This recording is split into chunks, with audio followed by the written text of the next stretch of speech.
ভাই, জিজ্ঞেস করব না কেমন আছেন, তবে সব সময় দোয়া রইল আপনি আপনার পরিবার সকলে সুস্থ থাকুন এবং ভালো থাকুন। আমার নাম মোহাম্মদ আফতাব হোসেন। ভাই, আমি থাকি ঢাকায়। ঘটনাটি ঘটেছিল শীতের সময়, আর ঘটনাটি হলো অ্যাম্বুলেন্স সংগঠিত, বলতে পারেন শীতের রাতের অ্যাম্বুলেন্স। যাই হোক, ঘটনাটি ঘটেছিল আমার বন্ধুর সাথে। তো যার সাথে ঘটনাটি ঘটেছিল তার নাম রাজু। সে পেশায় একজন অ্যাম্বুলেন্স ড্রাইভার, কিন্তু আপনার নিয়মিত একজন শ্রোতা। আর আমি এর আগে কখনো কোথাও ঘটনা লিখে পাঠাইনি। শীতের সেই রাতটা আজও আমার বুকের ভেতর একটা ঠান্ডা শ্বাস ফেলে যায়। মাঝে মধ্যে ঘুমের ঘোরে আমি সেই কনকনে বাতাসের স্পর্শ পাই আর ধরফর করে উঠে বসি। আমি রাজু, পেশায় আমি চালক। জীবনের অনেকটা সময় আমি হাইওয়ের ওপর ট্রাক চালিয়ে কাটিয়েছি। রাতের পর রাত জাগা, পথের ধুলো আর ইঞ্জিনের শব্দ, এসবই ছিল আমার সঙ্গী। কিন্তু সেই রাতে আমি ট্রাক চালাচ্ছিলাম না। পেটের দায়ে বা হয়তো কপালের ফেরে আমি তখন একটা হাসপাতালের অ্যাম্বুলেন্স চালাতাম। আর আমার ঠিক পেছনে একটা স্ট্রেচারের ওপর শুয়েছিল একটা মধ্যবয়স্ক পুরুষের লাশ, সাদা কাপড়ে আপাদমস্তক ঢাকা, নিথর, একেবারে ঠান্ডা। রাত তখন সম্ভবত 2টো কিংবা 2:30। হাইওয়েটা ছিল অদ্ভুত রকমের ফাঁকা। শীতের রাত, তাই রাস্তাঘাটে লোকজন নেই বললেই চলে। কিন্তু সেদিনকার নির্জনতা ছিল অন্যরকম। বাতাস ছিল ধোয়া ধোয়া, যেন আল্লাহর জমিনের উপরে কোনো অদেখা ভারী কুয়াশা নেমে এসেছে। হেডলাইটের আলো কুয়াশার গায়ে ধাক্কা খেয়ে ছড়িয়ে যাচ্ছিল। খুব বেশি দূর দেখা যাচ্ছিল না। মনে হচ্ছিল আমি কোনো রাস্তা দিয়ে যাচ্ছি না, বরং কোনো এক অন্তহীন সাদা ধোয়ার সুড়ঙ্গের ভেতর দিয়ে গাড়ি চালাচ্ছি। চারপাশের গাছপালাগুলো কুয়াশার আড়ালে এমনভাবে দাঁড়িয়েছিল যেন ওগুলো গাছ নয়, বরং পথের ধারে দাঁড়িয়ে থাকা কোনো লম্বা লম্বা অবয়ব, যারা আমার দিকে তাকিয়ে আছে। অ্যাম্বুলেন্সের ড্যাশবোর্ডে আমি একটা ছোট্ট স্পিকার লাগিয়ে রেখেছিলাম। ওটাতে সবসময় কোরআন তেলাওয়াত বাজত। আমি বিশ্বাস করি রাস্তায় বের হলে আল্লাহর নাম সাথে থাকা ভালো। কারি সাহেবের গলায় সূরা ইয়াসিন বাজছিল টুংটাং করে। ওই শব্দটা আমাকে একটা অদ্ভুত সাহস যোগায়, মনে করিয়ে দেয় যে আমি একা নই, আমার সাথে আল্লাহ আছেন। কিন্তু আশ্চর্য, গাড়িটা একটা নির্জন কালভার্টের কাছে আসতেই স্পিকারের শব্দটা হঠাৎ কেঁপে উঠল। খেচখেচ করে একটা যান্ত্রিক আওয়াজ হলো। তারপর সব চোখ। শব্দটা নিজে থেকেই বন্ধ হয়ে গেল। আমি এক হাতে স্টিয়ারিংয়ে রেখে অন্য হাতে স্পিকারটা নাড়াচাড়া করলাম, কিন্তু ওটা আর চালু হলো না। গাড়ির ভেতর নেমে এলো এক অসহ্য নীরবতা। সেই নীরবতা এত গভীর যে ইঞ্জিনের একঘেয়ে গোঙানি ছাড়া আর কিছুই শোনা যাচ্ছিল না। ঠিক তখনই আমি প্রথমবার অনুভব করলাম শীতের এই ঠান্ডাটা স্বাভাবিক নয়। স্টিয়ারিং ধরতে গিয়ে আমার হাতটা জমে যাচ্ছিল। গ্লাভস পরা ছিল, তবুও মনে হচ্ছিল আঙুলের ডগাগুলো বরফ হয়ে যাচ্ছে। আমি জানি শীতকালে রাতে তাপমাত্রা কমে যায়, কিন্তু আমার বুকের ভেতরে যে বরফ হয়ে থাকা একটা চাপ তৈরি হচ্ছিল, সেটা আবহাওয়ার শীতের জন্য নয়, এটা ছিল ভয়ের ঠান্ডা। মনে হচ্ছিল গাড়ির পেছনের কেবিন থেকে, ঠিক যেখানে লাশটা শুয়ে আছে, সেখান থেকে একটা হিমশীতল বাতাস এসে আমার ঘাড়ে নিঃশ্বাস ফেলছে। কেউ যেন নিঃশ্বাস ফেলার সাথে সাথে আমার ঘাড়ের লোমকূপের গোড়ায় হাওয়া ছুঁয়ে দিচ্ছে। আমি জ্যাকেটের কলারটা টেনে দিলাম, কিন্তু লাভ হলো না। অস্বস্তিটা চামড়া ভেদ করে হাড়ের ভেতর ঢুকছিল। অনিচ্ছা সত্ত্বেও আমার চোখ চলে গেল রিয়ার ভিউ মিরর বা পেছনের আয়নায়। অ্যাম্বুলেন্সের পেছনের অংশটা চালকের আসন থেকে একটা কাচের পার্টিশন দিয়ে আলাদা করা, কিন্তু ওটা স্বচ্ছ। আয়নায় চোখ পড়তেই আমার বুকটা ধক করে উঠল। হঠাৎ মনে হলো লাশের উপরের সাদা কাপড়টা নড়ে উঠেছে, খুব সামান্য কিন্তু নড়েছে। আমার হৃদস্পন্দন বেড়ে গেল। আমি ভালো করে তাকালাম, না, সব তো ঠিকই আছে। লাশ যেমন ছিল তেমনই পড়ে আছে। স্ট্রেচারের বেল্ট দিয়ে ওটা শক্ত করে বাঁধা। মরার কোনো প্রশ্নই আসে না। আমি চোখ মুছে আবার তাকালাম, সব আগের মতো। আমি নিজেকেই ধমক দিলাম, রাজু, তুই বেশি ভাবছিস, ওটা রাস্তার ঝাঁকুনি হবে। মনকে শান্ত করার জন্য আমি মনে মনে দোয়া পড়া শুরু করলাম, আউযুবিল্লাহি মিনাশ শাইতানির রাজিম। কিন্তু দোয়াটা পড়ার সময় আমার জিহ্বাটা কেমন যেন ভারী হয়ে আসছিল। শব্দগুলো ঠিক মতো উচ্চারণ করতে কষ্ট হচ্ছিল। রাস্তা ছিল একদম ফাঁকা। নীরবতা এত ঘন যে নিজের নিঃশ্বাস পর্যন্ত কানে বাজছিল। কুয়াশার ভেতর অদ্ভুত একটা অন্ধকার চলাফেরা করছিল। হেডলাইটের আলোয় মাঝে মাঝে মনে হচ্ছিল রাস্তার পাশ থেকে কিছু ছায়া সরে সরে যাচ্ছে। যেন কেউ রাস্তার ধারের ঝোপের আড়াল থেকে ওকে দিয়ে দেখছে, আবার আমি কাছে যেতেই সরে যাচ্ছে। আমি ভাবলাম হয়তো চোখের ভুল, রাতকানা ড্রাইভারদের এমন হয়। গাড়ি আমি থামালাম না, গতি একটু বাড়িয়ে দিলাম যাতে তাড়াতাড়ি গন্তব্যে পৌঁছাতে পারি। কিন্তু তখনই সেই ঘন নীরবতার বুক ছিঁড়ে একটা শব্দ আমার কানে এলো। খুব মিহি, খুব ক্ষীণ একটা আওয়াজ, টুক টুক টুক। শব্দটা খুব ছন্দ মেনে হচ্ছিল, যেন কেউ আঙ্গুলের নখ দিয়ে শক্ত কোনো কিছুর ওপর টোকা দিচ্ছে। আমি প্রথমে ভাবলাম গাড়ির ইঞ্জিনে কোনো সমস্যা হলো কিনা, কিন্তু না, শব্দটা ইঞ্জিনের নয়। শব্দটা আসছিল আমার পেছন থেকে, অ্যাম্বুলেন্সের পেছনের অংশ থেকে। আমার শরীরটা শক্ত হয়ে গেল। এটা কি লাশের পাশ থেকে আসছে, নাকি অ্যাম্বুলেন্সের বডির সাথে কিছু বাড়ি খাচ্ছে? আমি কান খাড়া করে রইলাম। টুক টুক টুক, আবার সেই শব্দ, এবার আরো স্পষ্ট।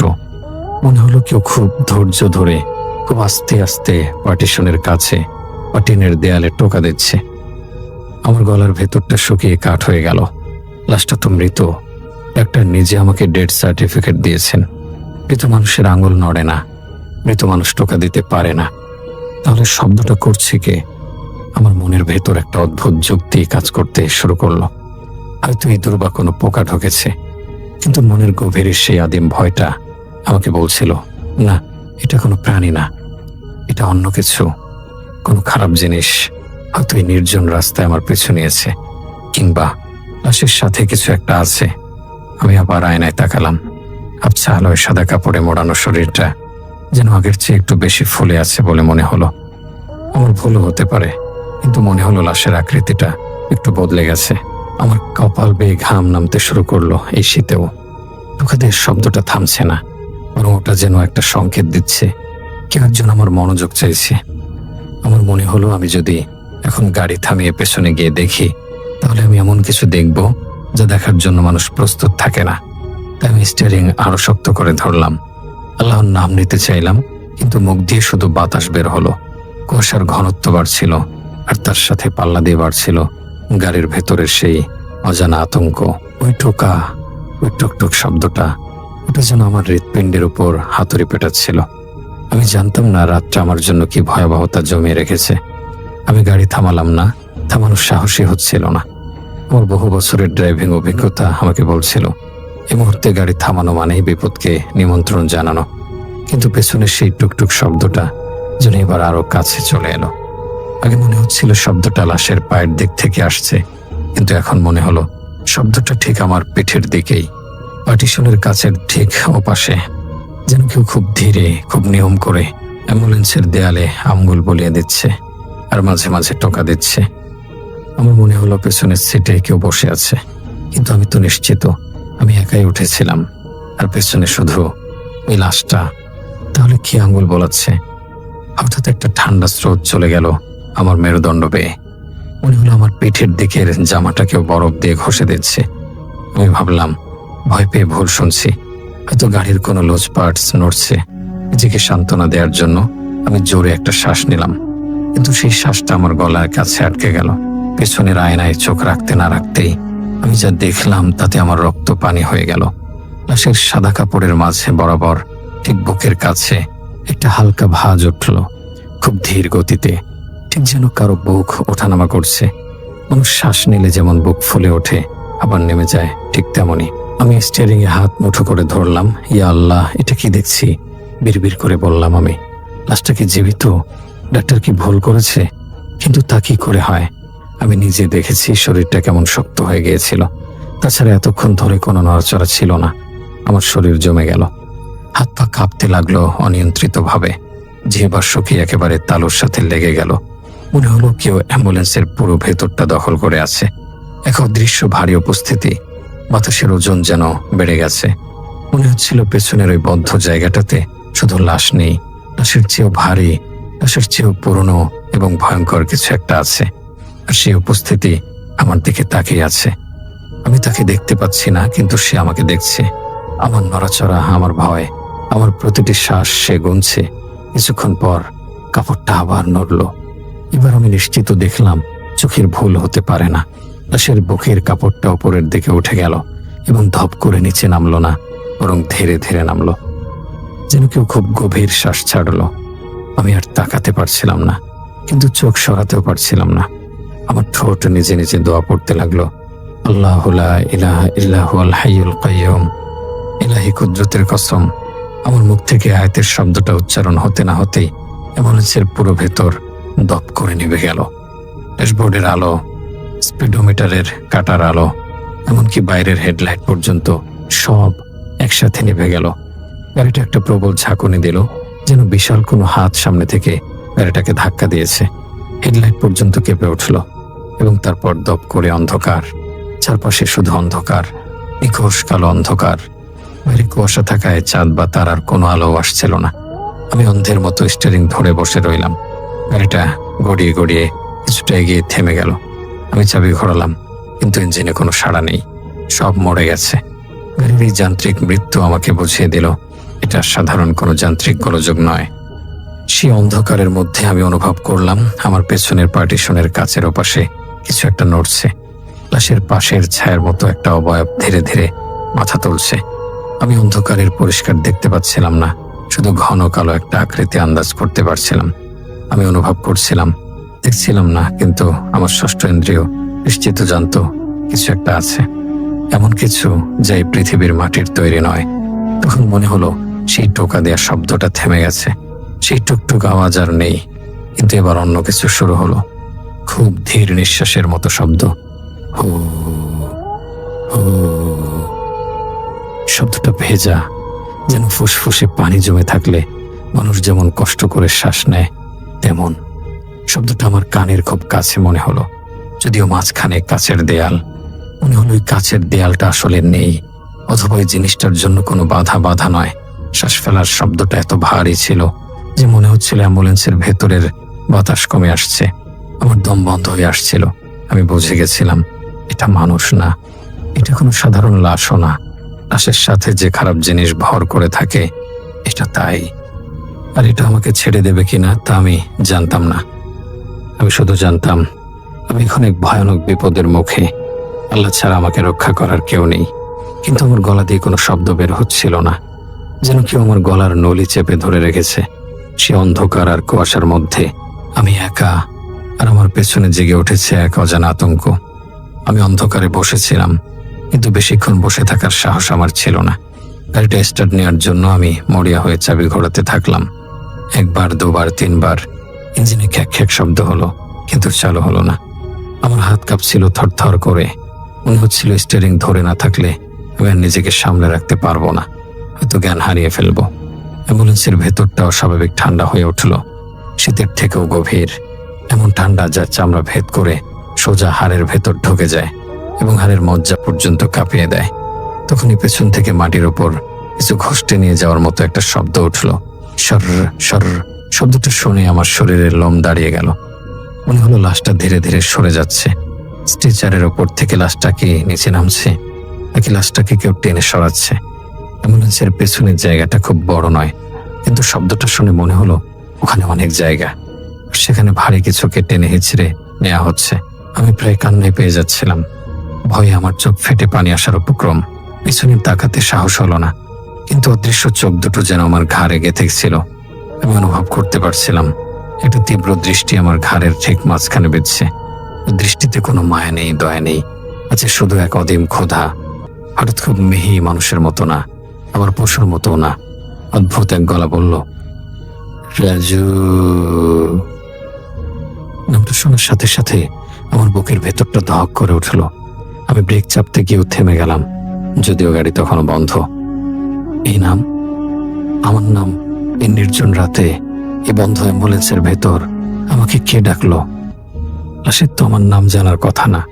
লাশের আত্মীয় স্বজন কেউ আমার সাথে নেই, আমাকে ছাড়াই যাত্রায় আর কেউ নেই। তাহলে আমাকে কে ডাকলো? ওই গলাটা এমন ছিল যেন অনেক দূর থেকে আসছে, আবার একই সাথে মনে হচ্ছিল ঠিক কানের কাছে ফিসফিস করছে। আমি পাগলের মতো দোয়া পড়তে পড়তে আবার চাবি ঘোরালাম। এবার ভাগ্যক্রমে ইঞ্জিনটা কেঁপে উঠল এবং চালু হয়ে গেল। হেডলাইটটা দপ করে জ্বলে উঠল। আমি এক মুহূর্ত দেরি না করে এক্সেলারেটরে পা দিলাম। গাড়িটা গঙ্গাতে গঙ্গাতে আবার চলতে শুরু করলো। কিন্তু সেই গলাটা যেন আমার পাশের সিটে বসে আছে। নরম ভেজা কাপা কাপা শব্দে আবার বলল, পানি খারাপ জিনিস। এই কথাটার মানে কি? এটা কেন বলল? পানির কি সম্পর্ক? আমার গলা শুকিয়ে কাঠ, তৃষ্ণায় বুক ফেটে যাচ্ছে। কিন্তু এই পানি শব্দটা শুনে আমার পিপাসা উধাও হয়ে গেল। মনে হলো এই শব্দের ভেতরেই কোনো বিষ লুকিয়ে আছে। তারপরেই আমি ব্যাপারটা বুঝলাম। অ্যাম্বুলেন্সের ছাদ থেকে ঠান্ডা পানি টপ টপ করে গড়িয়ে পড়ছে। প্রথমে এক ফোঁটা আমার হাতে পড়ল, তারপর আর এক ফোঁটা আমার পায়ে। আমি অবাক হয়ে উপরে তাকালাম।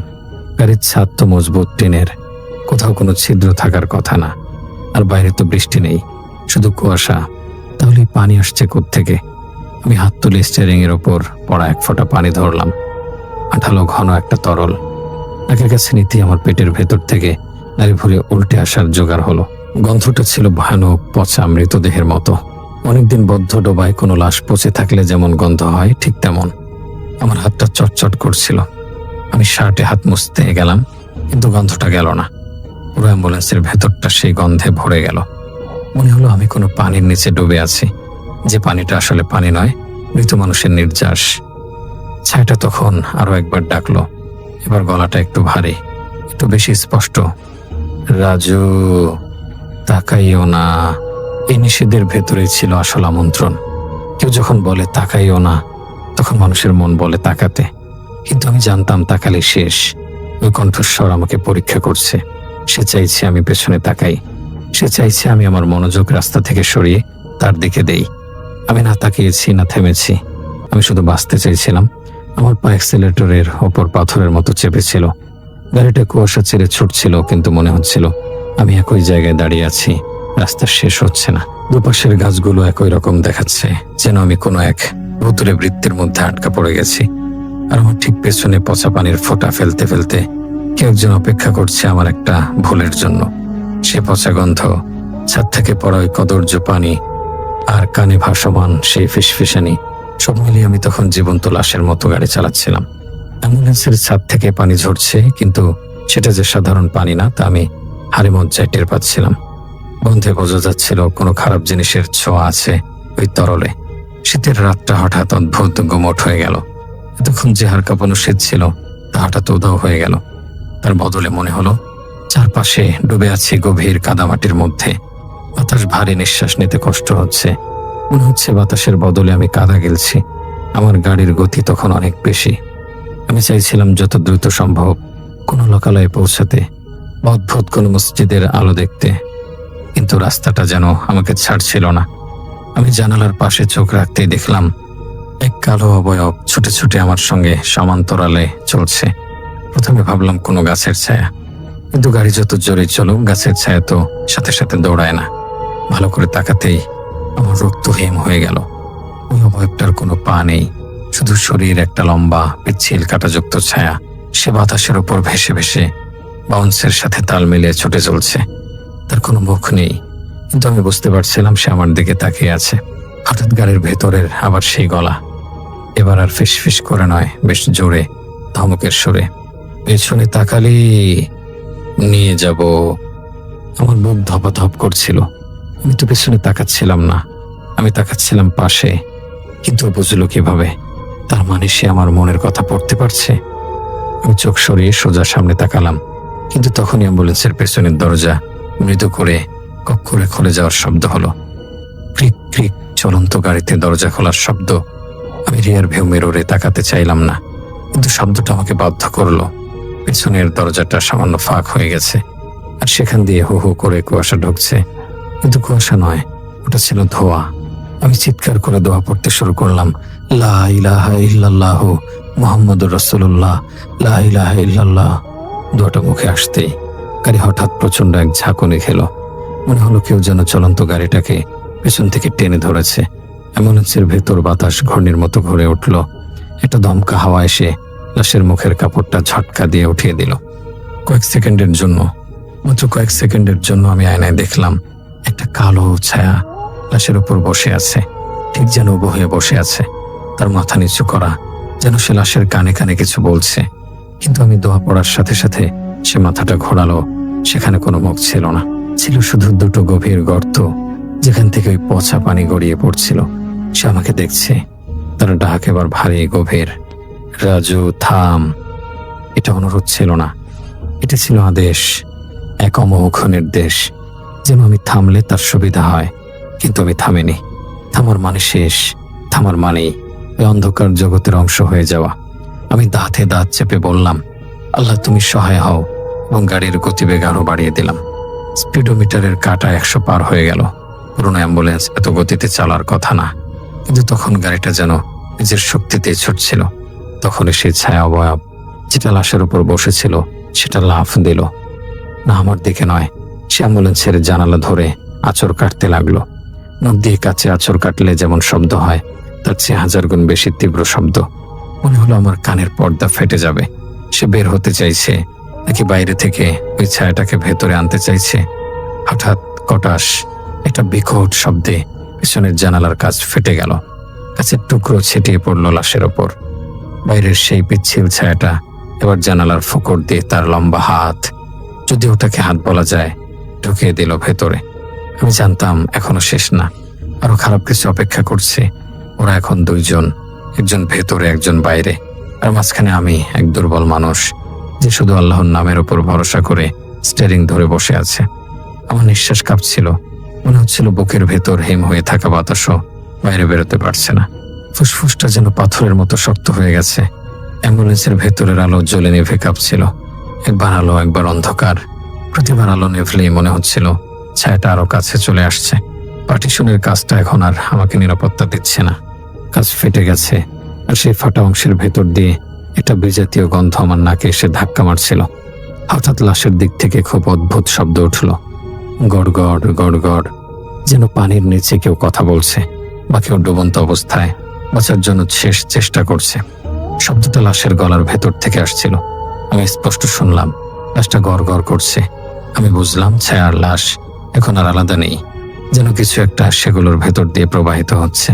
ওই কালো তরল, ওই পচা পানি সব মিলেমিশে একাকার হয়ে গেছে, আর সেটা আমাকে টানছে। একটা অদৃশ্য শক্তি আমার কাঁধে হাত রাখার মতো অনুভূতি দিল।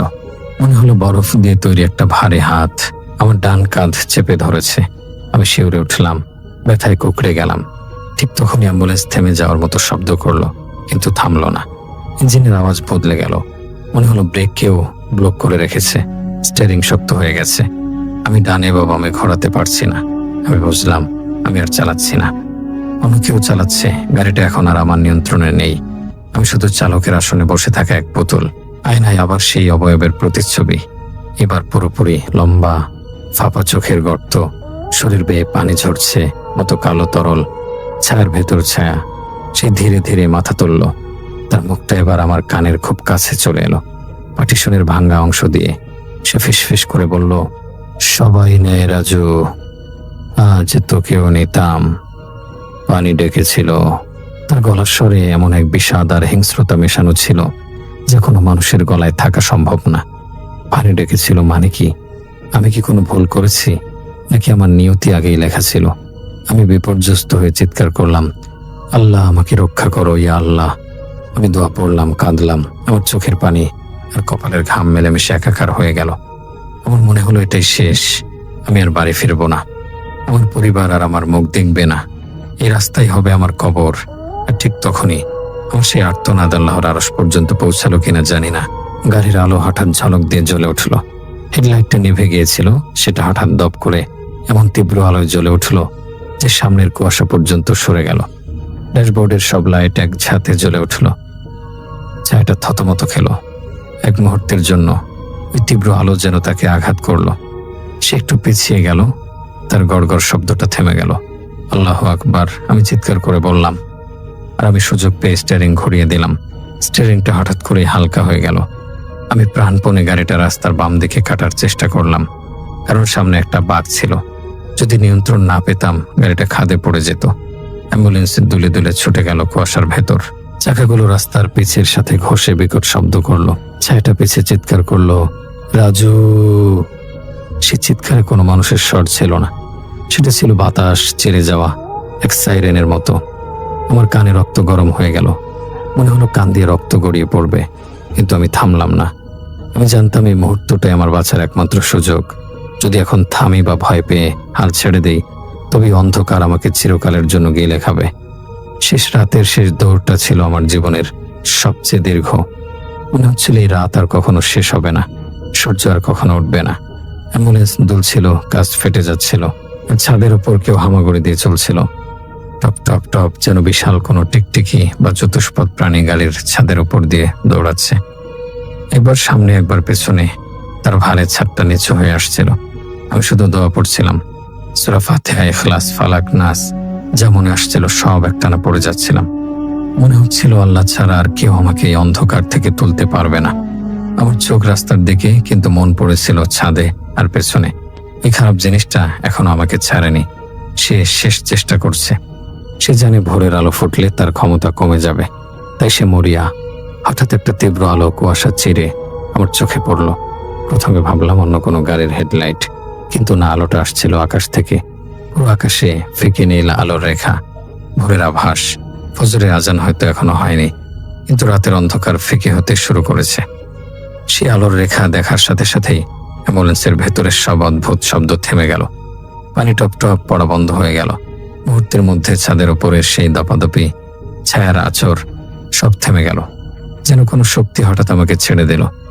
অদৃশ্য সেই বাঁধনটা আলগা হয়ে গেল। আমি গাড়িটা রাস্তার পাশে একটা চায়ের দোকানের সামনে থামাতে পারলাম। দোকান তখনও খোলেনি, কিন্তু মানুষের অস্তিত্ব আছে এমন জায়গায় এসে আমি ব্রেক কষলাম। দরজা খুলে বাইরে নেমে আমি হাঁপাচ্ছিলাম। বুকের ভেতরটা হাঁপড়ের মতো ওঠানামা করছিল। শীতের বাতাস এবার আর ঠান্ডা লাগছিল না। মনে হচ্ছিল আমি আবার জীবিত। বাতাসের ঝাপটা আমার মুখে লাগলো, আর আমি অনুভব করলাম আমি বেঁচে আছি। আমার পা কাঁপছিল, তবে আমি সাহস সঞ্চয় করে পেছনের দিকে গেলাম। পেছনের দরজা খুলে দেখলাম লাশ ঠিক আগের মতো শুয়ে আছে। সাদা কাপড়টা টান টান করে বাঁধা, কোথাও কোনো ভাঁজ নেই। অ্যাম্বুলেন্সের মেঝে শুকনো খটখটে, কোনো পানি নেই, কোনো পচা গন্ধ নেই। ছাদ থেকে কোনো পানি পড়ছে না। জানালার কাজটাও ভাঙা নয়, পুরো আস্ত, যেন কিছুই ঘটেনি। আমি নিজের চোখকে বিশ্বাস করতে পারছিলাম না। তাহলে কি সব আমার মনের ভুল? কিন্তু না, আমি হাত দিয়ে আমার কাঁধে স্পর্শ করলাম। জ্যাকেটের ওই অংশটা ভেজা, আঠালো দুর্গন্ধযুক্ত সেই তরলটা এখন আমার জ্যাকেটে লেগে আছে। আর আমার গলায়, আমার কানে এখনো বাজছে সেই ফিসফিসানি, রাজু। পানি ডেকেছিল। আমি জানতাম সব ঘটেছিল। দৃশ্য তো সবকিছু স্বাভাবিক হয়ে গেলেও ওই রাতের ঘটনাগুলো ছিল বাস্তব। আর সেই ছায়া অদৃশ্য হয়ে গেলেও এখন আমার ঘাড়ে ঠান্ডা শ্বাস রেখে গেছে। আমি অনুভব করছিলাম সে হয়তো চলে গেছে, কিন্তু সে আমাকে চিনে রেখেছে। আমি বেঁচে গেছি। হ্যাঁ, লাশের আত্মীয়রা সকালে এসে লাশ নিয়ে গেল, তারা কিছুই টের পেল না। কিন্তু আমি সেই রাতের পর আর কখনো অ্যাম্বুলেন্স চালাইনি। স্টিয়ারিং ধরলে আমার মনে হয় পেছনের সিটে কেউ একজন বসে আছে। আয়নায় তাকালে মনে হয় সাদা কাপড়ের ভাঁজটা নড়ে উঠছে। আমি চাকরি ছেড়ে দিয়েছি। এখন আমি গ্রামে ছোটখাটো কাজ করি, কিন্তু শীতের রাত এলেই আমি ঘরের দরজা জানালা ভালো করে বন্ধ করি। কারণ আমি বুঝেছি শীতের রাতে কুয়াশার ভেতরে কিছু ছায়া আছে যেগুলো মানুষ দেখে না, কিন্তু তারা দেখে। তারা সুযোগের অপেক্ষায় থাকে। এবং সেদিন তারা আমাকে নিতেই চেয়েছিল। হয়তো আমার হায়াত ছিল, তাই আল্লাহ আমাকে ফিরিয়ে দিয়েছেন। আমি শুধু আল্লাহর রহমতে ফিরে এসেছি, কিন্তু ভয়টা এখন আমার বুকের ভেতর বেঁচে আছে। সেদিন প্রথমবার বুঝলাম আমার রাতটা আর কোনোদিন স্বাভাবিকভাবে শেষ হবে না। যতদিন বাঁচব ওই পচা পানির গন্ধ আর সেই টুকটুক শব্দ আমাকে তাড়া করে ফিরবে।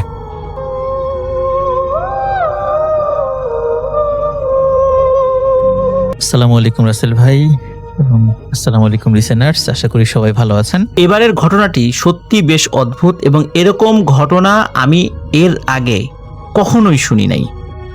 আশা করি আপনারাও শুনবেন না, আমার ধারণা আর কি। ঘটনাটি আমাকে পাঠিয়েছে আমাদের একজন লিসেনার, তার নাম শফিউল আলম আরিফ। তার বাড়ি ফেনী জেলার সোনাগাজী উপজেলার পশ্চিম ছনুয়া গ্রামে। ঘটনাটির সময়কাল 2017 সালের মার্চ মাসের দিকে। আর ঘটনাটি ঘটেছে ওনাদের যে গ্রাম, এই গ্রাম থেকে 2-3 গ্রাম পরে ওনার আব্বার ফুপু বাড়ি যেখানে, সেখানে, সেটিও একই উপজেলায়, মানে সোনাগাজী উপজেলায়। আরিফ ভাইয়ের আব্বার ফুপু ওনারা একটা নতুন বাড়ি তৈরি করছিলেন, ছাদ দিয়ে একটা ঘর তৈরি করছিলেন আর কি। এই জন্য ওনারা আগে যেই ঘরটাতে থাকতেন, টিনের ঘরটা, সেই জায়গাতেই তো নতুন ঘর তৈরি হচ্ছিল। ওই কারণে ওই টিনের ঘরটা ভেঙে ফেলে একটু পাশে আবার নতুন করে টিনের ঘর তৈরি করা হয়েছে, যাতে সাময়িক সময়ের জন্য ওনাদের আবাসন সমস্যার সমাধান হয় আর কি। আর নির্মাণাধীন ঘর তো রয়েছেই, সেটি তৈরি হচ্ছে। গ্রামে যদি কোনো বিল্ডিং তৈরি হয়, সাধারণত যেটা দেখা যায় যে স্বাভাবিকভাবেই তো একটা বিল্ডিং তৈরি হতে বেশ 4-5 মাস সময় লেগেই যায় পুরোপুরি শেষ হতে। তো এই সময়টা যে দূর দূরান্ত থেকে যে মিস্ত্রিরা আসে, তারা ওই বাড়িতেই থাকার ব্যবস্থা করেন, নিজেরাই রান্নাবাড়া করে খান। প্রতিদিন তো আসলে আসা যাওয়া করা সম্ভব না, কারণ অনেকে অনেক দূর দূরান্ত থেকে এসেছেন। তো এরকম 10 থেকে 12 জন মিস্ত্রি ওই বাড়িতে ছিল। বিকেলবেলা যখন কাজ শেষ হয়ে যেত, ওই মিস্ত্রিরা তারা ওই পার্শ্ববর্তী একটি বাজার রয়েছে, বাজারের নাম হচ্ছে নবাবপুর বাজার। তো সেখানে যেতেন, সেখানে গিয়ে গল্পগুজব করতেন, চা খেতেন, আবার রাতের বেলা তারা ফিরে আসতেন। আরিফ ভাইয়ের আব্বার ফুপুর একটি ছেলে আছে, তার নাম হচ্ছে সুজন। তো এই সুজনের সাথে আরিফ ভাইয়ের বয়সের ডিস্টেন্স 5 থেকে 6 বছর, আর সুজন ভাই হচ্ছে 5 থেকে 6 বছরের বড় আরিফ ভাইয়ের থেকে। ওনাদের দুজনের সাথে বেশ ভালো বন্ধুত্ব ছিল। যখনই আরিফ ভাই তার আব্বার ফুপু বাড়িতে বেড়াতে যেতেন, তখনই সুজন ভাইয়ের সাথেই সময় কাটাতে হতো, এবং 5-6 বছরের বড় হলো, তাদের দুজনের মধ্যে বন্ধুত্ব এবং ঘনিষ্ঠতা খুব ভালো ছিল। যখন আরিফ ভাই ওনার আব্বার সাথে ওই ওনার আব্বার ফুপু বাড়ির দিকে যাচ্ছিলেন, তখন ওই নবাবপুর বাজারে আসেন, এবং ওই বাজারেই সুজন কাকা, যিনি আর কি কাকা বলেন সম্পর্কে, কাকাই হয়, তো কাকার সাথে দেখা হয়ে যায়। তো তখন আরিফ ভাইকে বলেন যে, আরিফ তুই কিছু সময় থাক, আমরা একটু গল্প গুজব করি, তারপরে আমরা বাড়িতে যাব। আচ্ছা ঠিক আছে। আর স্বাভাবিকভাবেই আরিফ ভাই যখন তার আব্বার ফুপু বাড়িতে বেড়াতে যেতেন, তখন ওই সন্ধ্যার পরে ওই নবাবপুর বাজারেই সুজন কাকা এবং আরিফ ভাই ওনারা দুজন বসে গল্পগুজব করতেন, চা খেতেন। তো ওই অভ্যাসটা তো আর যায়নি, স্বাভাবিকভাবেই তারা ওই কাজটি করে বাড়িতে ফিরে আসার মনস্থির করেন। এদিকে আরিফ ভাইয়ের বাবা কিন্তু আগে আগেই চলে যান। সন্ধ্যার পরে চাটা খেয়ে দেখা গেল যে আরো 4-5 জন মিস্ত্রি তারাও চা খেতে এসেছিল, তাদের সাথেও দেখা হয়ে যায়।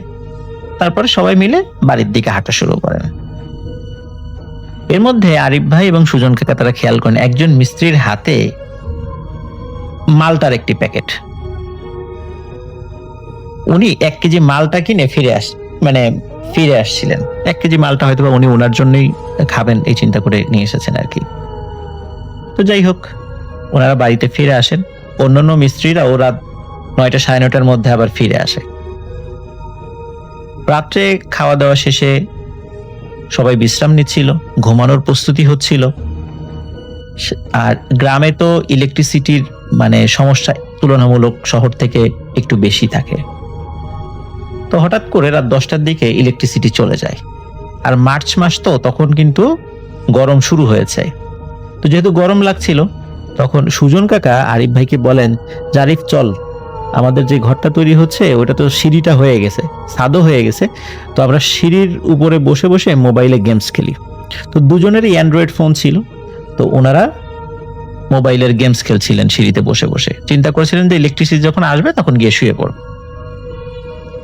এদিকে কিন্তু বাড়ির অন্য সব সদস্য শুয়ে পড়েছে। গ্রামে তো সবাই একটু আগে গিয়ে শুয়ে পড়ে আর কি।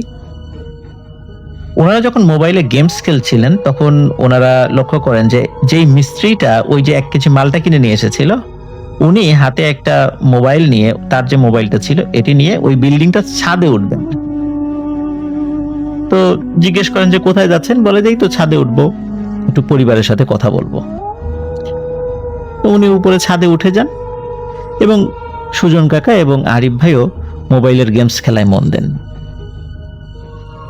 10 থেকে 15 মিনিট পর হঠাৎ ধুরুম ধুরুম শব্দ, কেউ একজন দ্রুত ওই সিঁড়ি দিয়ে নামছে।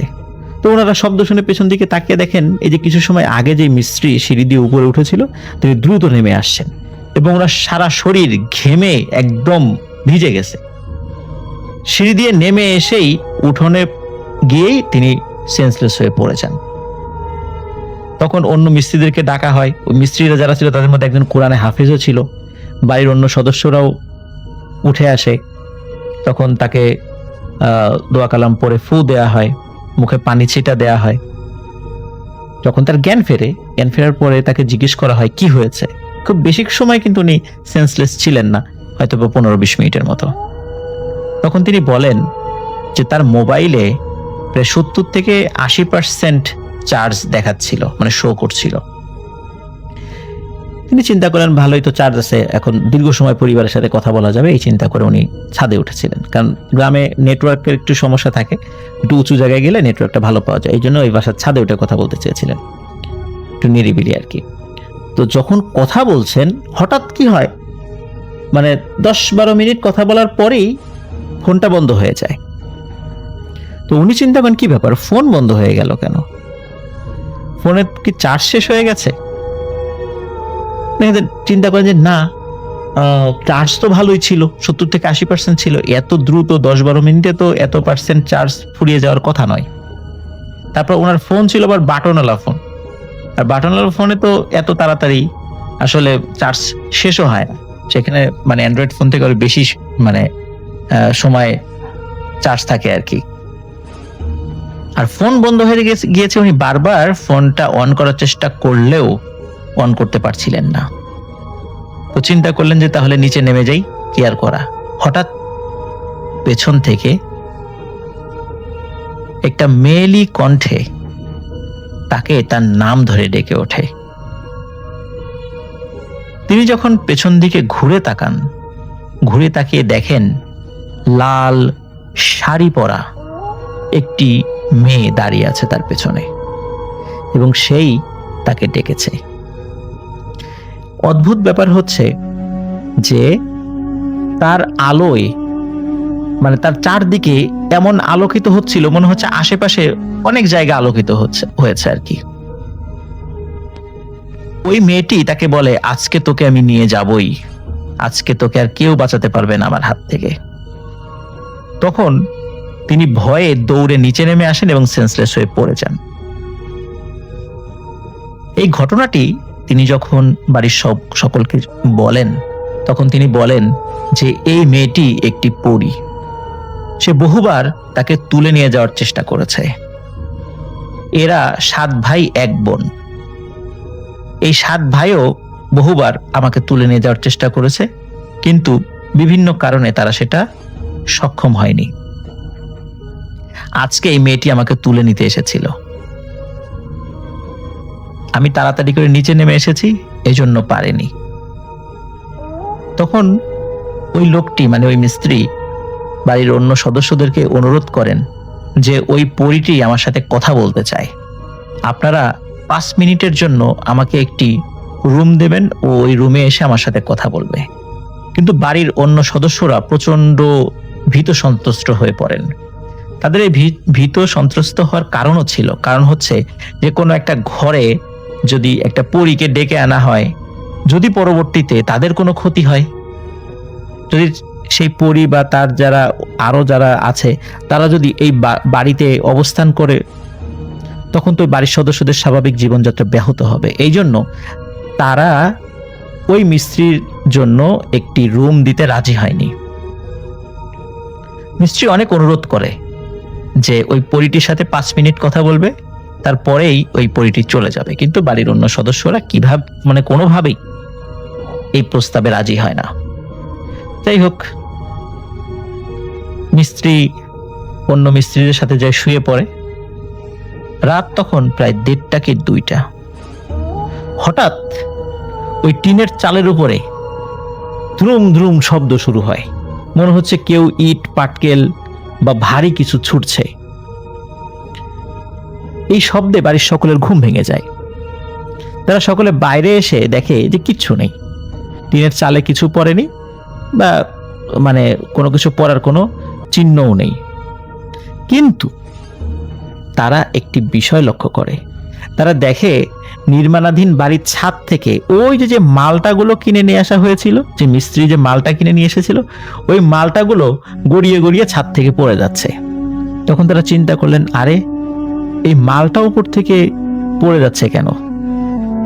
এই মালটা তো ওই মিস্ত্রিটাই এনেছিল যে পরী দেখে ভয় পেয়েছিল। বাড়ির সকলে দৌড়ে বিল্ডিং এর ছাদে যান, গিয়ে দেখেন তিনি সেন্সলেস হয়ে পড়ে আছেন। তাকে আবার জ্ঞান ফেরানো হয়।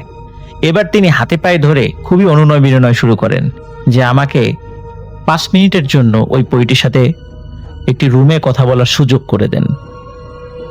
এবার বাড়ির সদস্যরা রাজি হয়। একটি রুমে তাকে নিয়ে যাওয়া হয়। রুমে অন্য কোনো মানুষ ছিল না। রুমের দরজাটি তিনি নিজেই ভিতর থেকে বন্ধ করে দেন। বন্ধ করার কিছু সময় পরেই মনে হলো রুমের মধ্যে দ্রুম করে কোনো একটা আওয়াজ হলো, মানে কিছু একটা ধাপ করে এসে পড়েছে, এরকম আর কি কিছু একটা। এরপর জাস্ট 3 থেকে 4 মিনিট সময় চলে গেছে। তারপরে স্বাভাবিকভাবেই ওই মিস্ত্রি দরজা খুলে বের হয়ে আসেন। তার সাথে ওই পরীর কি কথা হয়েছিল এই বিষয়ে বাড়ির কোনো সদস্য তাকে কোনো রকম কোনো প্রশ্ন করেননি। তিনি বাইরে এসে বলেন, আমাকে 7 দিনের ছুটি দিতে হবে, আমি বাড়িতে যাব, আমার খুব জরুরি কাজ আছে। বাড়ির লোকজন যারা আছেন, যারা মিস্ত্রিদেরকে দিয়ে কাজ করাচ্ছিলেন, তারা বলেন আচ্ছা ঠিক আছে তুমি যাও। তিনি চলে যান। কিন্তু 7 দিন হয়ে যায়, 10 দিন হয়ে যায়, 15 দিন হয়ে যায়, তিনি আর আসেন না। ওনার যে ফোন নাম্বার ছিল অন্য মিস্ত্রিদের কাছে, তারা কিন্তু ফোন করেছিল 7 দিন পরে, কিন্তু তার ফোন নাম্বার বন্ধ পাওয়া যায়। তার ফোন নাম্বার কখনোই খোলা পাওয়া যায়নি। আর ওই মিস্ত্রির বাড়ি যে আসলে কোন গ্রামে এটি অন্য মিস্ত্রিরা ভালো করে জানতো না, যার ফলে তার আর খোঁজ নেওয়া সম্ভবপর হয়নি। তার সাথে পরবর্তীতে কি ঘটনা ঘটেছিল এই বিষয়ে আরিফ ভাই আমাকে কিছু বলতে পারেনি। এই ঘটনাটি ছোট্ট একটি ঘটনা, আরিফ ভাই নিজের সাথে ঘটেছে এটি, কারণ উনি নিজে এটা প্রত্যক্ষ করেছেন আর কি। তো তিনি ঘটনাটি আমাদেরকে শেয়ার করার জন্য এবং লিসেনারদেরকে শোনানোর জন্য বলেছেন। প্রিয় লিসেনার্স, আশা করি ঘটনাটি আপনাদের ভালো লেগেছে।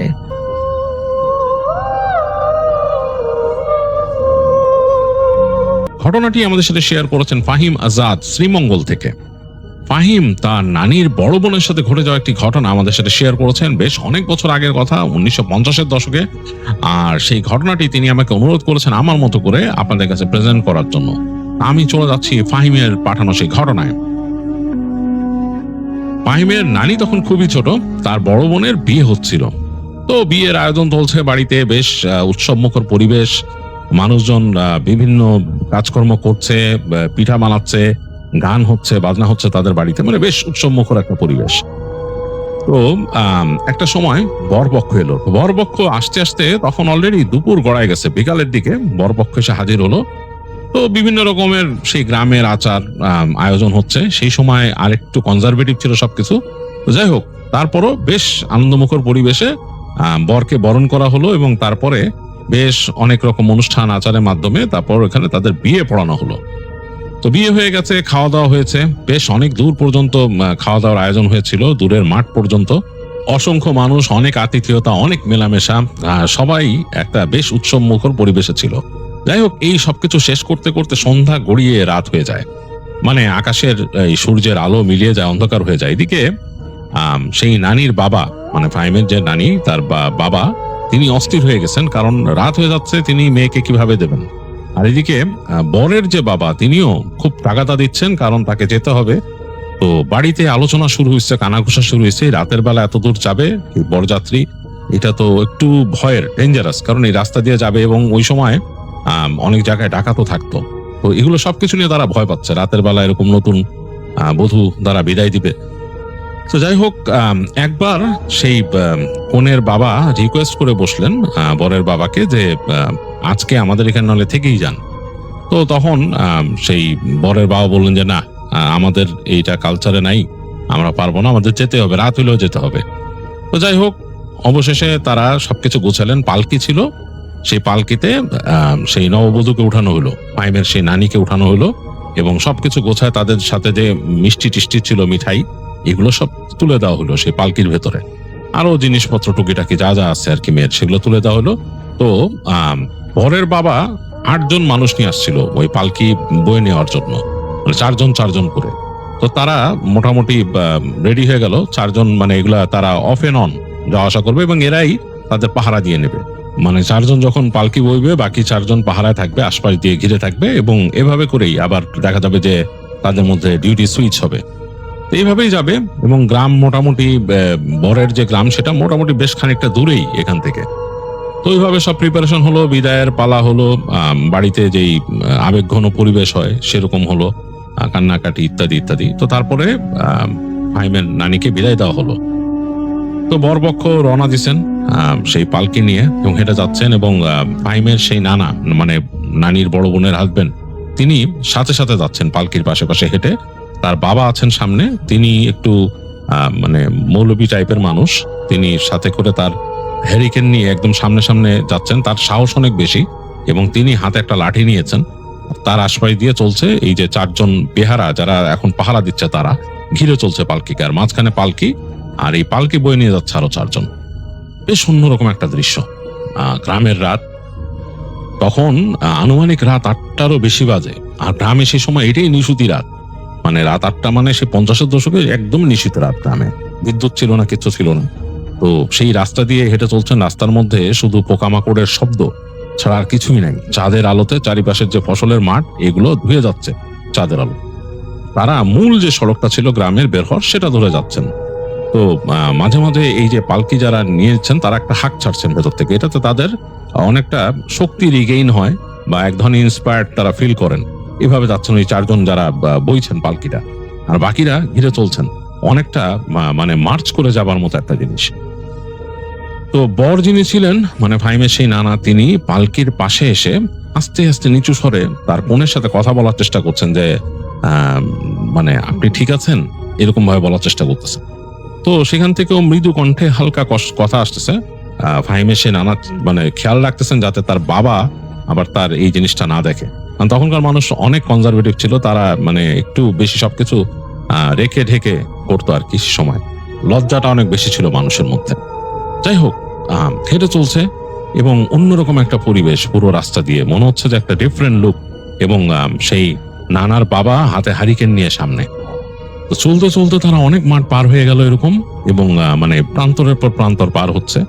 এবং যেই তার নানার যে বাবা ছিলেন তিনি বারবার বলতেছেন বেহারাদের যে আরো চলো, আরো সামনে গিয়ে তারপর তোমরা অন্যরা ওরা নাও, কাজ নাও, এরকম ভাবে বলতেছে আর কি, মানে সুইচ করতে আর কি নিজেদের ভেতরে।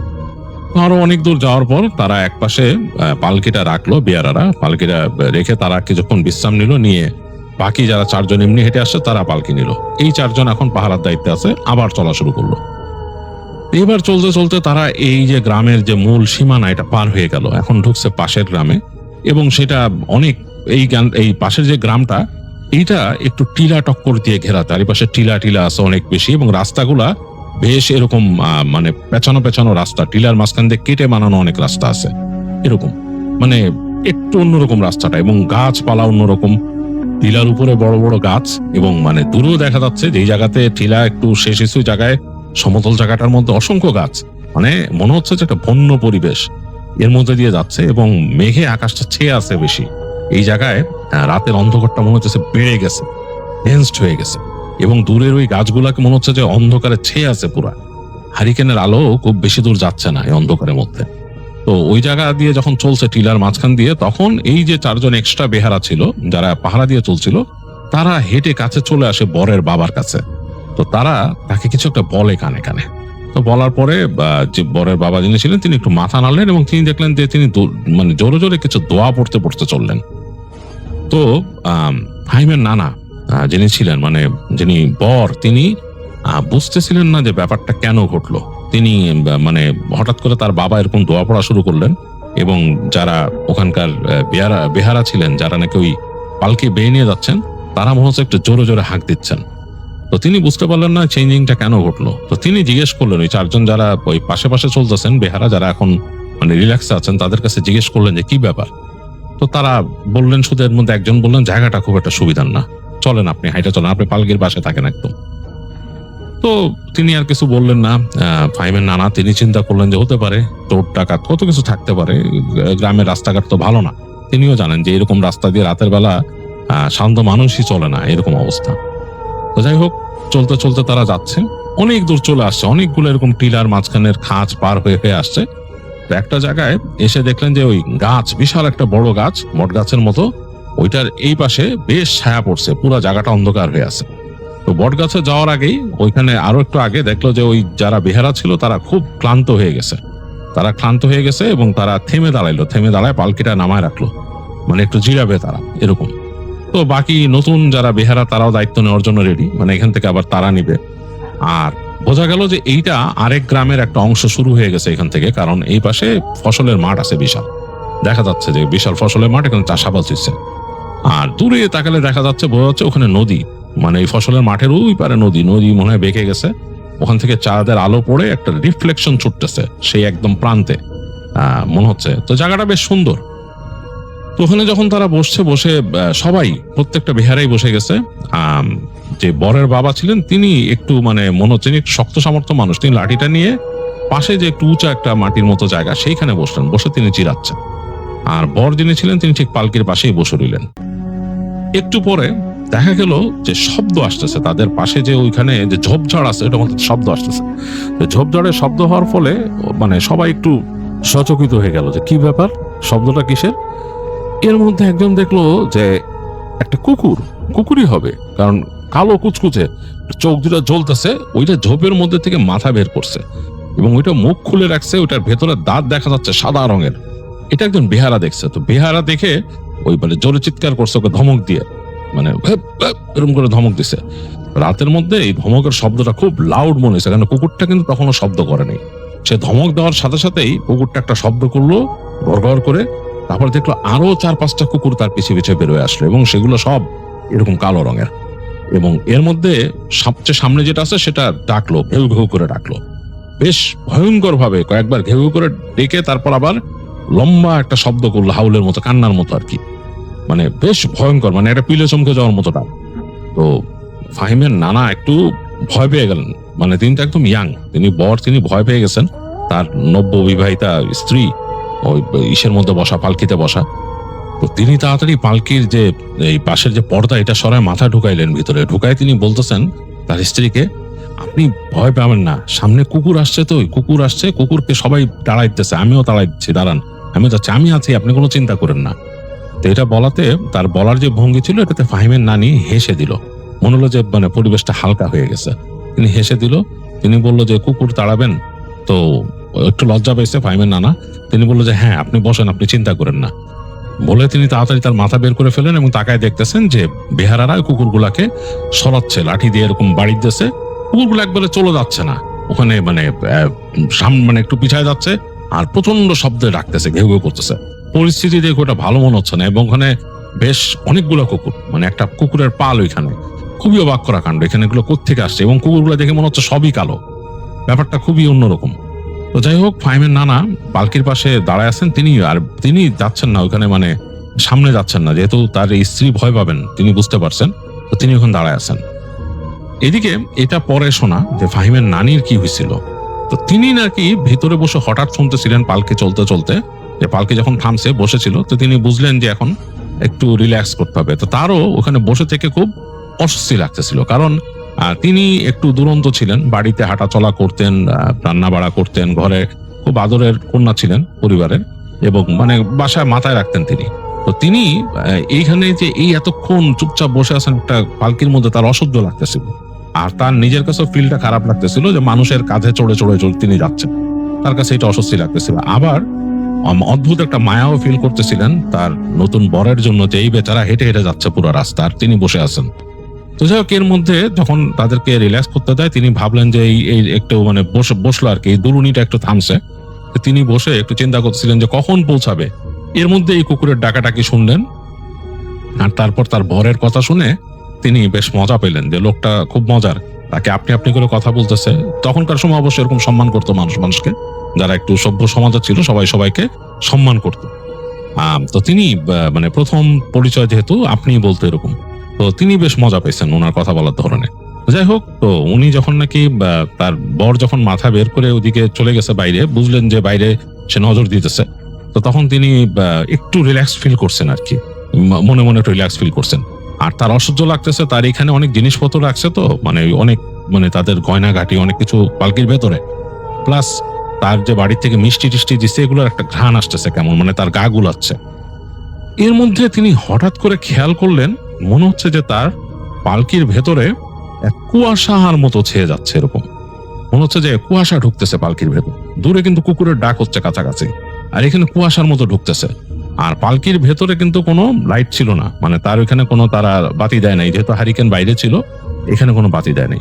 তো তিনি বুঝতেছেন এই হালকা মানে বাইরের যে আলোটা হালকা আসতেছে এর মধ্যেই পালকিটা মনে হচ্ছে ধোঁয়ায় ঢেকে যাচ্ছে। তো ওনার কাছে বেশ অস্বস্তি লাগা শুরু করলো, তিনি মানে অবাক হয়ে গেলেন। কি কয়েক সেকেন্ডের মধ্যে তিনি দেখলেন মনে হলো তার সামনে একটা ধোঁয়ার অবয়ব বসা, এবং সেটা পুরো কালচে বর্ণের, মনে হচ্ছে ডার্ক, পুরো ডার্ক ডার্ক, মানে মানে অন্ধকার একটা অবয়ব, নিরেট অন্ধকার একটা অবয়ব। তো তিনি প্রচন্ড ভয় পেয়ে গেছেন, মানে তিনি প্রচন্ড ভয় পেয়েছেন। তো তিনি মানে ডাকতে চাইছেন, ওনার বরকে ডাকতে চাইছিলেন মাথা বের করে, যে এই যে। এর মধ্যে তার কাছে মনে হলো অন্ধকার অবয়বটা হঠাৎ করে সামনে এসে তাকে চাপটে ধরলো। মানে তিনি আর শব্দ করতে পারতেছেন না, মুখ দিয়ে কোনো সাউন্ড করতে পারতেছেন না, তার দম বন্ধ হয়ে আসতেছে। এক পর্যায়ে তিনি আর কিছু মনে করতে পারলেন না, মানে তিনি জ্ঞান হারিয়েছেন। এদিকে ফাহিমের সেই নানা তিনি কিন্তু বাইরে বসে আছেন, তিনি ওই কুকুর তাড়ানো দেখতেছেন। কুকুরগুলা বেশ দূরে সরে গেছে, বেশ কয়েকটা দূরে সরে গেছে ওইখান থেকে। হঠাৎ তিনি দেখলেন যে তার পালকিটা মনে হলো নড়ে উঠলো। তিনি তাকায় দেখেন যে পর্দার ফাঁক দিয়ে তার স্ত্রী মানে বিদ্যুৎ গতিতে বের হয়ে গেল দৌড় দিয়ে, পর্দার ফাঁক দিয়ে মানে পালকি থেকে বের হয়ে গেল তার স্ত্রী দৌড় দিয়ে। এবং দৌড় যে দিছেন তিনি, এমন দৌড় দিছেন তার মাথার যে এরকম মানে ওড়নার মতো দিয়ে রাখছিলেন সেটা পড়ে গেছে, এবং তিনি মানে এক লাফ দিয়ে পালকির পাশ থেকে রাস্তার মধ্যে নেমে গেছেন। রাস্তার থেকে দৌড় দিয়ে নেমে গেলেন ক্ষেতে, পাশের যে ক্ষেত, ফসলের ক্ষেত, সেই ফসলের ক্ষেতে। এবং সেখান থেকে তিনি দৌড়াচ্ছেন, তার মাথার চুল আলগা হয়ে গেছে, চুল উঠতেছে বাতাসে, তিনি যাচ্ছেন। তো বোকার মতো ফাহিমের নানা মনে হয় কয়েক সেকেন্ড এই সিন দেখছেন। তারপর তিনি তার বাবাকে ডাক দিলেন জোরে, আব্বা আব্বা বলে, এবং তিনি লাফ দিয়ে তার স্ত্রীর পিছন পিছন ছুটলেন। তো তার বাবা সামনে ছিলেন, তার ছেলের চিৎকার শুনে তার বাবা ফিরে তাকাইছেন পিছন দিকে ফিরে তাকায় দেখছেন যে তিনি এক সেকেন্ডে শুধু দেখলেন যে তার ছেলে লাফ দিয়ে যে ওই পাশের খেতে নেমে দৌড় দিল। তো তারপর তিনি দেখছেন দূর থেকে যে তার ছেলের বউ দৌড়ায় যাচ্ছে, এরকম চুল খোলা। তিনি তো আসলে মানে অনেক জ্ঞানী মানুষ ছিলেন, তিনি বুঝে নিলেন ঘটনা কি হয়েছে। তিনি সাথে সাথে বেয়ারাদের বললেন যে ওদের পিছনে যাও, এসব ছাড়াও ওদের পিছে যাও বললেন তিনি। এবং তিনি দুইজনকে শুধু রাখছেন ওনার সাথে, ওই বিষয়ে তার জিনিসপত্র যে আছে পালকিতে পাহারাইতে, ওখানে তো অনেক ওই সোনা দানা আছে, জিনিসপত্র আছে, বলছেন পাহারাইতে, আর বাকিদেরকে বলছে ওদের পিছে যাও। তো ফাহিমের নানা কিন্তু এত সাহসী মানুষ ছিলেন না, তিনি খুব শান্ত প্রকৃতির মানুষ ছিলেন, যে কোনো অ্যাডভেঞ্চারাস অ্যাক্টিভিটিস থেকে দূরে থাকতেন, মানে সেগুলো তিনি করতেন না। তার বাবার আড়তে গিয়ে তিনি হিসাব কিতাব দেখতেন, ঠান্ডা মতো থাকতেন, এবং এই যে অ্যাডভেঞ্চারাস জিনিসপত্র খেলাধুলা এগুলোর মতো তিনি ছিলেন না।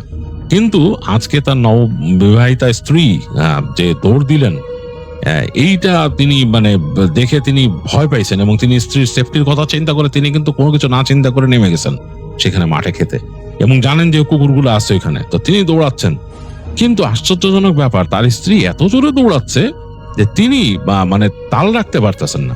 তিনি চিন্তা করতে পারতেছেন না যে একটা মেয়ে কিভাবে এত দৌড়ে দৌড়ায় যায়, এত ফাস্ট দৌড়ায়, ক্ষেতের মধ্যে দিয়ে দৌড়ায় যাচ্ছে তার স্ত্রী।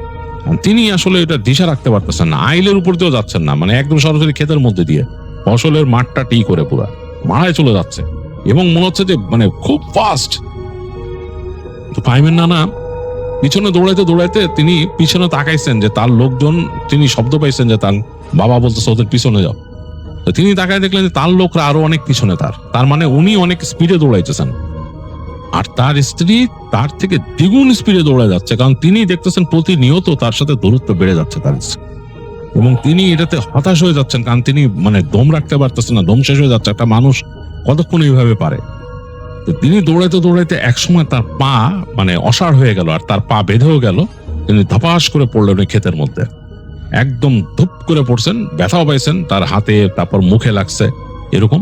তো পড়ে রইলেন কিছুক্ষণ তিনি ওখানে শুয়ে দম নিতেছেন, মানে আর কিছু করতে পারছেন না, নাকে মাটির ঘ্রাণ আসতেছে, এই ফসলের ঘ্রাণ আসতেছে নাকের মধ্যে।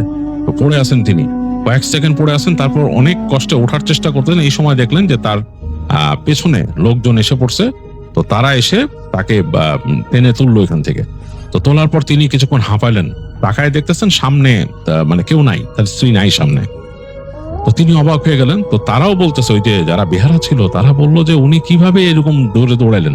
তার মধ্যে দুইজন বলতেছে জিনে ধরছে ওনারে, জিনে ধরছে, নাহলে তো কোনো প্রশ্নই আসে না এখান থেকে যাওয়ার।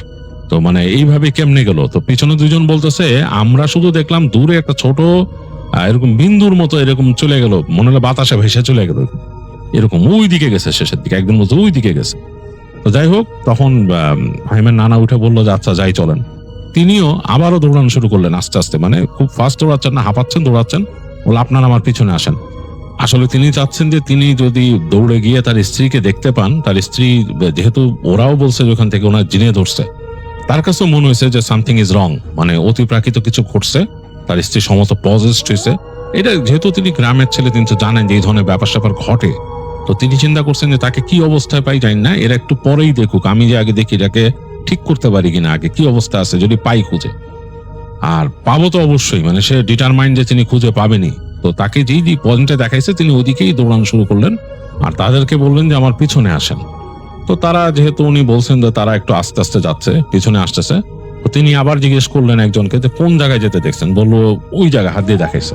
তো এক সময় তিনি পৌঁছায় গেলেন ওই জায়গায়। তো পৌঁছায় যে তিনি দেখতেছেন যে তিনি একটা মানে ক্ষেতের শেষে আসছেন, এই জায়গা দিয়ে ঢালু হয়ে নিচে নেমে গেছে, ওইটা একটা নদীর পাড়, মানে ওইখানে নদী বয়ে যাচ্ছে কুলকুল করে। তো তিনি ওখানে হতাশ হয়ে তাকায় দেখতেছেন, এদিকে চাঁদটা মেঘে ঢেকে যাচ্ছে, আরো মেঘ এসে গিলে ফেলতেছে চাঁদটাকে, চাঁদের আলো কমে গেছে। ডাইনে বামে তাকাচ্ছে যে কোন দিকে গেল তার স্ত্রী। হঠাৎ তার চোখ পড়লো এক পাশে, যে ওই নদীর পাড়ে একটা জায়গায় কাদার মধ্যে মনে হচ্ছে কেউ বসে আছে, বসা মানুষ তিনি বুঝতেছেন।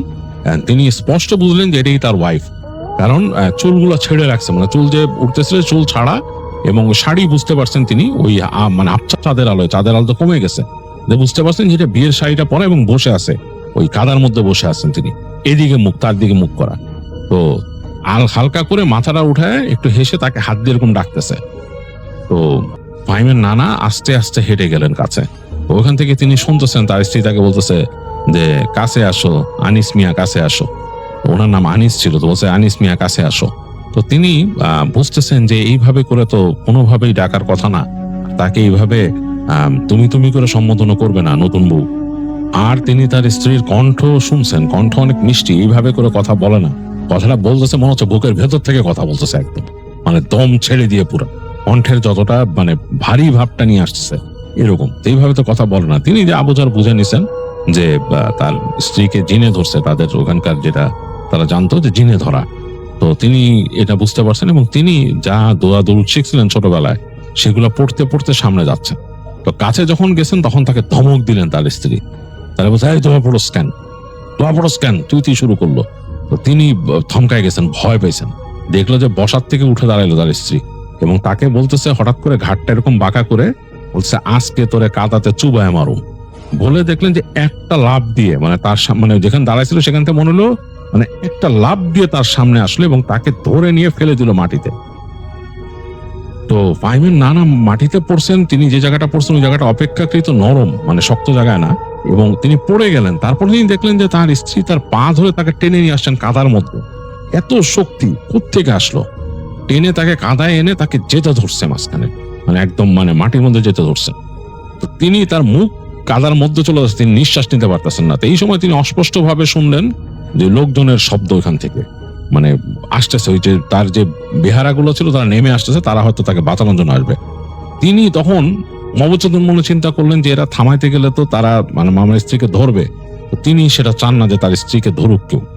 তো তিনি মানে সে মানে খুব মনে মনে খুব শক্তি নিয়ে এবং মানে আল্লাহর কাছে প্রার্থনা করে মাথা জোরে তুললেন ওখান থেকে, কাদার ভেতর থেকে চান জীবন দিয়ে মাথা তুলে ফেললেন।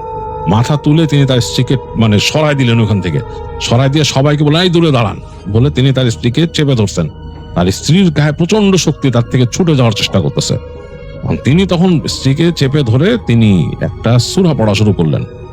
তিনি যখন পড়তেছেন তার স্ত্রী ছটফট করতেছে, মনে তার হাত থেকে ছুটে যাবে। এক পর্যায়ে মনে হলো যে তার স্ত্রী বাতাসে উড়ে যাবে, এরকম মানে উড়ে যাবে। তো তিনি তার দুইটা পা টেনে ধরলেন। এরকম খুবই আশ্চর্যজনক ব্যাপার যে একটা মানুষ বাতাসে উড়ে যাবে এরকম একটা অবস্থা। তিনি দুই পা টেনে ধরছেন, নিজে টেনে ধরলেন এবং সবাইকে বললেন যে আমাকে চাপটায় ধরেন, বেহারাদেরকে বলুন। তারা তাকে জাপটায় ধরলো। তো তিনি প্রাণপণ শক্তি দিয়ে ধরে রাখছেন পা। একটু পরে দেখলেন যে ওই তার স্ত্রী ধাপ করে পড়ে গেল, কাদার মধ্যে পড়ে গেল, জ্ঞান হারাইলো। তো যাই হোক, তিনি স্ত্রীকে উঁচা করে ধরলেন, হাঁপাচ্ছেন, কাদা সারা শরীরে মাখামাখি। বেহারারা তাকে ঘিরে ধরলো এবং তারা সবাই মিলে ফেরত আসলো পালকির কাছে। দেখলো যে ওই জায়গায় তার বাবা দাঁড়ায় আছেন, সাথে আরো 2জন বেহারা নিয়ে, এবং তাদের ওই জায়গায় কোনো কুকুর টুকুর আর আসে নাই। তো তার বাবাকে তিনি বললেন যে এরকম জিনে ধরছে। তো তার বাবা বললো, তাড়াতাড়ি নিয়ে চলো, তুমিও পালকিতে উঠে বসো। তো তিনিও আর কোনো কথা বললেন না, তার মানে স্ত্রীকে নিয়ে তিনি পালকিতে উঠে গেলেন, এবং পালকিতে উঠে তিনি স্ত্রীর মানে এরকম 2 পা এইভাবে করে চেপে ধরে রাখলেন আস্তে করে, যে কখন আবার ছুটে ওইখানে পালকির থেকে মানে লাপটাপ না দেয় এরকম। কারণ তারা বুঝছেন, তারা গ্রামে জানতেন যে এরকম কি হয়।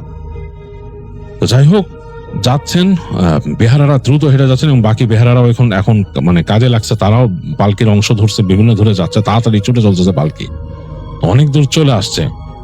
এই সময় তিনি শুনলেন তার স্ত্রী ওখান থেকে শুয়ে শুয়ে বলতেছেন তারে, গলার ভেতর থেকে কেমন একটা ভারী শব্দ দিয়ে, যেটা তিনি কখনো কল্পনাও করেননি। বলছে, আনিস মিয়া, আজকে তোমার খবর আছে, তোমার দাদা আমারে ছুটাইছিল, আজকে তোরে শেষ করে দিমু, তোর বউরেও শেষ করে দিমু। তো এগুলা বলতেছে, আনিস মিয়া বলতেছেন চুপ চুপ বলে দোয়া পড়তেছেন। তো দেখলেন যে তার বউ ওখানে ছাটাফাটা শুরু করলো এবং পালকি এরকম কাঁপতেছে। তো বিহারারা ওখান থেকেই হয়ে গেছে যে কি হয়েছে। তিনি বলতেছেন, ঠিক আছে, সব চিন্তা করেন না। তিনি যতদূর পারতেছেন চেষ্টা করে তার স্ত্রীকে ধরে রাখতেছেন, এখান থেকে মানে হাত পা চেপে ধরে রাখার চেষ্টা করতেছেন। যাই হোক, এই মানে একটা খুবই বাজে অবস্থা ভেতরে এরকম। যাই হোক, এরকম করতে করতে কষ্ট করতে বেহারারা তারা চেষ্টা করলেন, প্রাণপণ চেষ্টা করলেন। চলতে চলতে তারা একসময় চলে আসলেন তাদের গ্রামের কাছাকাছি জায়গায়। তো সেইখানে একটা মৌলানা সাহেব থাকতেন, যাকে ফাহিমের নানার বাবা চিনতেন আর কি। কারণ ওই মৌলানা সাহেব এবং তার বাবা একসাথে পড়াশোনা করছিলেন, বেশ বয়স্ক মৌলানা সাহেব। তার বাড়িতে ঢুকে গেলেন তারা পালকি নিয়ে। তো ঢোকার পরে ফাহিমের নানার বাবা তাড়াতাড়ি দৌড়ে গেলেন ভিতরে। ভিতরে যে জোরে যে দরজা নক, তখন তো অলরেডি রাত দুপুর, মানুষজন ঘুমায় আছে গ্রামে। তো তিনি জোরে জোরে দরজা নক করতেছেন, মানে এরকম কিল মারতেছেন দরজায়। তো দেখলেন একটু পরে মৌলানা সাহেব নিজেই খুলে দিলেন দরজা, কারণ তিনি ওই রাতের বেলা তাহাজ্জুদ পড়তেন, ইবাদত করতেন। তিনি বেরিয়ে আসলেন, বললেন, কি ব্যাপার, কি হয়েছে, এরকম করতেছেন কেন? তখন বললেন যে, আমাকে চিনতে পারছেন, আমি এরকম আপনার বন্ধুর ছেলে, এই ব্যাপার। তো তিনি অনেকক্ষণ তাকাইলেন হারিকেনের আলোতে, ভালো মতো তাকায় বললেন যে, হ্যাঁ চিনতে পারছি, কি হয়েছে আপনাদের? তখন বলে যে, আপনি আসেন চাচা, একটু দেখেন। তো তাকে ডাকলেন, অনেক বয়স হয়ে গেছে, বৃদ্ধ একজন মানুষ। তিনি আস্তে আস্তে বেরোলেন হারিকেনের আলোতে। তো উনি যখন নাকি ওই ইসের কাছে আসছেন, ওই পালকির কাছে আসছেন, তখনই নাকি ছটফট করতেছিল ইসের বউ, মানে ফাহিমের নানি ছটফট করতেছিল, মানে মনে হচ্ছে কি একটা জানি হয়ে গেছে। তিনি ওখানে আসার আগে কি জানি পড়া শুরু করলেন, মানে করে মানে বিড়বিড় করে তিনি দোয়া পড়তেছেন। পড়তে পড়তে পালকির কাছে গেলেন, যে পালকির উপর হাত দিয়ে দোয়া পড়লেন। পড়ে তিনি পালকির মধ্যে এরকম 3টা হাত দিয়ে এরকম বাড়ি দিলেন। দেওয়ার পর বললো যে, কি হয়েছে, এখানে তো জিনের আসর দেখা যায়। তো তখন ফাহিমের নানার বাবা বললেন যে, হ্যাঁ আসলে এরকম চাচা, আমার ছেলের বিয়ে করাইছি, এরকম এরকম সমস্যা, এরকম আসার পথে হয়েছে। তো তিনি বললেন যে, আচ্ছা ঠিক আছে, বউকে নামায় আনো এখান থেকে। তো নামাইলেন ওখান থেকে, ফাহিমের নানাই ধরে নামাইলেন। নামানোর পর তিনি দেখতেছেন ওইখানে কাদা, বলছে যে ময়লা টয়লা লাগছে, তো তারা আমি ব্যবস্থা করতেছে। তো তিনি ওখান থেকে তাদের বাড়ির ওই ছেলেটাকে উঠাইলেন, যারা দেখাশোনা করে, উঠে আসলো। তারা পানি নিয়ে আসলো। পানি নিয়ে আসার পরে ফাহিমের নানাই যে তার স্ত্রীকে পরিষ্কার পরিচ্ছন্ন করলেন, করার পর নিয়ে আসলেন। তো ওই যে মৌলানা সাহেব, তার স্ত্রী, তিনিও অনেক বৃদ্ধা, মানে তিনি তাকেও নিয়ে আসলেন। ফাহিমের নানিকে তার বিছানায় শোয়াই দিয়ে তাকে বললেন যে পাশে বসতে, কারণ তিনি রুকাইয়া করবেন। তখন গভীর রাত।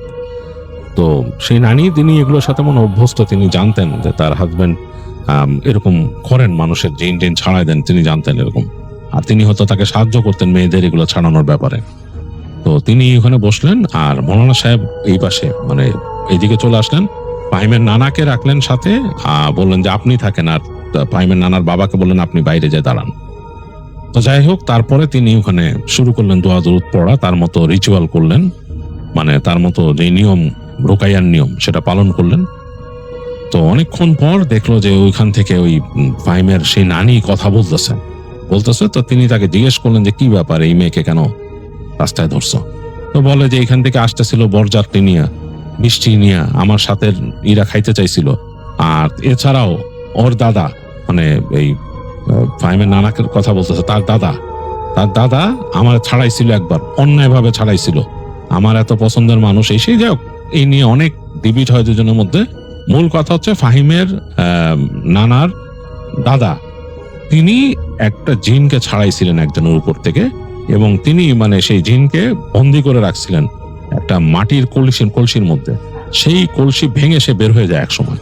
বের হয়ে গিয়ে সে এখান থেকে মানে যখন ওদের বাড়িতে বন্ধ করা ছিল, ফাহিমের নানাদের বাড়ি যেটা সেটা বন্ধ করা ছিল, তো সে সেখান থেকে বের হয়ে ডিসাইড করে এদের আমি কোনো ক্ষতি করব, এবং এইটা নাকি জিনরা করে এরকম প্রায়ই নাকি তারা রিভেঞ্জ নেওয়ার চিন্তা করে। তো সে ওরকম দক্কে ছিল, বাট ওই দিন সে প্রিপেয়ার্ড ছিল না। সে হঠাৎ করেই ফাহিমের নানার পালকির দেখা পেয়ে যায়, কারণ ওখানে আরো জিনরা ছিল এবং তারা চাইছিল ওখান থেকে মিষ্টি নিয়ে নিবে তাদের যে পালকির থেকে। তো সে যখন ওইখানে আসে তখনই সে নাকি স্নিফ করে বুঝতে পারে যে এখানে কারা আছে। ফাহিমের নানার বাবাকে দেখে সে, এবং সে তখনই ডিসাইড করে যে সে এখানে রিভেঞ্জ নিবে। সে ওই ফাহিমের নানিকে সে পজেস করে। তো যাই হোক, তাকে ছাড়ানো হয়, এবং যেই ছিলেন মৌলভী সাহেব ছিলেন, তিনি বললেন যে তুই কি চাস যে তোকে আবারও আমি বন্দি করে ফেলি, তোরে আবারও আমি কোনো কলসে বন্দি করে রেখে দিই অনেক বছর? তো সে বলে না না, সে চায় না ওইটা। তো বলে তাহলে তো কেমনে কি? বলে যে আমার তো প্রতিশোধ নেওয়া বাকি, তো কোনো প্রতিশোধ হবে না, কেমনে কি করবি তুই? তখন নাকি বলে যে আমি কোন রকম আর করবো না, তবে আমাকে একটা ছাগল দিতে হবে, সুন্দর একটা কালো ছাগল দিতে হবে, যেটা শিং বাঁকা, 2 শিং থাকবে বাঁকা। তো এরকম ভাবে শর্ত দেয় কিছু। তো শর্ত দেওয়ার পর মৌলানা সাহেব বলে এই রাতের বেলা তুই কেমনে এটা চাইলি, তোরে কিভাবে দিব? বলে এটা আপনার ব্যাপার।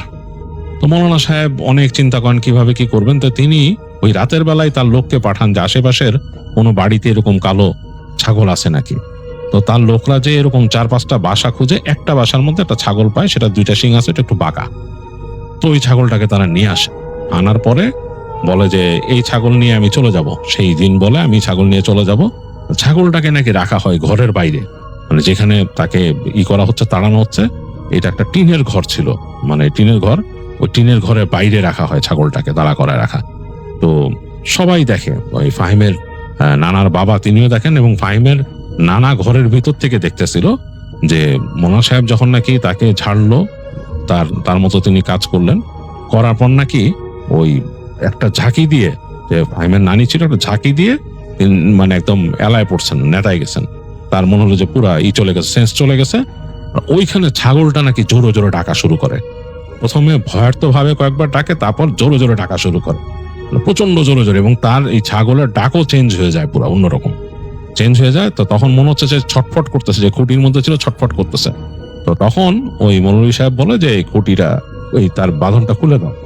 বাঁধনটা খুলে দেওয়ার পরে নাকি ছাগলটা একটা লাফ দিয়ে, ওই যে বারান্দার মধ্যে ছিল, লাফ দিয়ে সামনে পড়ে একটা দৌড় মারে, ভোঁ দৌড়। এবং দৌড়াইতে দৌড়াইতে নাকি ছাগলটা ওই যে ক্ষেত আছে, ক্ষেতের মধ্যে দিয়ে দৌড়ায় চলে যায়, ওই দূরে গাছগাছালি আছে ওইদিকে একদম চলে যায়। তো ওই ছাগলকে নাকি আর কেউ খুঁজে পায় নাই, ওই ছাগলকে নাকি আর কেউ দেখে নাই কখনো, ছাগলটা গন, মানে এরপরে আর কেউ খুঁজে পায় নাই। তো যাই হোক, তো ফাহিমের নানিকে ছেড়ে গেছে ওই জিন তখন। তারপর তাকে আবার পালকিতে নিয়ে আসা হয়, এনে তারপর তাদের বাড়িতে আনা হয় এবং তাকে শুশ্রূষা করা হয়। তো পরবর্তীতে যখন তার হুঁশ ফিরে, মানে সে কিন্তু মোটামুটি সেন্সলেস অবস্থায় ছিল, তার যখন হুঁশ ফিরে মোটামুটি সে যখন সেন্সে আসে, তখন সে মনে করতে পারে ওই যে তার আসার সিনটা, সে যতক্ষণ পর্যন্ত তার ছিল, পালকিতে ছিল, তারপর সে ওই যে দেখলো একটা অন্ধকার অবয়বের মতো তাকে যে চেপে ধরলো, তারপর তার আর কিছুই মনে নাই। বাকি জিনিসটা সে আর কিছুই মনে করতেই পারে না, তার সব ভুলে গেছে সে। তারপর তার সেন্স ফিরছে ওই যে তার শ্বশুর বাড়িতে এসে, এটাই, এবং তার সারা শরীরে অনেক ব্যথা, হাতে পায়ে ব্যথা। তো যাই হোক, ফাহিমের নানা নাকি তিনি অনেক ভালো মানুষ ছিলেন, তিনি তার স্ত্রীকে বুঝতেই দেন নাই প্রথমে যে কি হয়েছিল। আর তার স্ত্রী এতটুকু বলে যে সে এরপর কেন মনে করতে পারে না আর কিছু। তো তিনি প্রথম দিকে তার স্ত্রীকে বলছেন যে ওগুলা তুমি দুঃস্বপ্ন দেখতেছিলা এখানে আসার সময়, আর তুমি ঘুমায় গেছিলা, তোমার ঘুম ভাঙছে আমাদের এখানে। তখন তার স্ত্রী বলে আমার হাতে পায়ে ব্যথা কেন, আমার এখান থেকে এরকম ছিলে মিলে গেছে কি জন্য? তো তখন তিনি আস্তে ধীরে বলেন যে এরকম এরকম ঘটনা ঘটছিল, এবং তিনি বলে যে এটা তোমার দোষ না, এটা আমাদেরই পরিবারের মধ্যে এটা আছে, এখন আমি আর কি করতে পারি, আমার জন্য তুমি এই কষ্টটা করলা। যাই হোক, তারপর তাদের তারা আর এই ঝামেলার মধ্যে দিয়ে তারা যায় নাই। তাদের এই ঘটনাটা এতটুকু ছিল ফাহিমের সেই নানির, এবং সেই ঘটনাটা শেয়ার করছে। আর এমনি গ্রামে অনেক কিছুই দেখতো তার নানি, আর অনেক কিছু দেখছে বড় নানি, এটা তার নানির বড় বোন। তো এমনি অনেক কিছু দেখছে গ্রামে, এটা ওইটা, মানে এটা গ্রামের নর্মাল ব্যাপার ছিল তখন, ওই টুকিটাকি জিনিস দেখা। তো এই ছিল এই ঘটনাটা। আমার কাছে খুব বেশি রকমের ইন্টারেস্টিং লাগছে এবং বেশ মজার লাগছে। আমি সবকিছু ভিজুয়ালাইজ করতেছিলাম, আমি এনজয় করছি ঘটনাটা। আপনাদের কাছে কেমন লেগেছে জানাতে ভুলবেন না।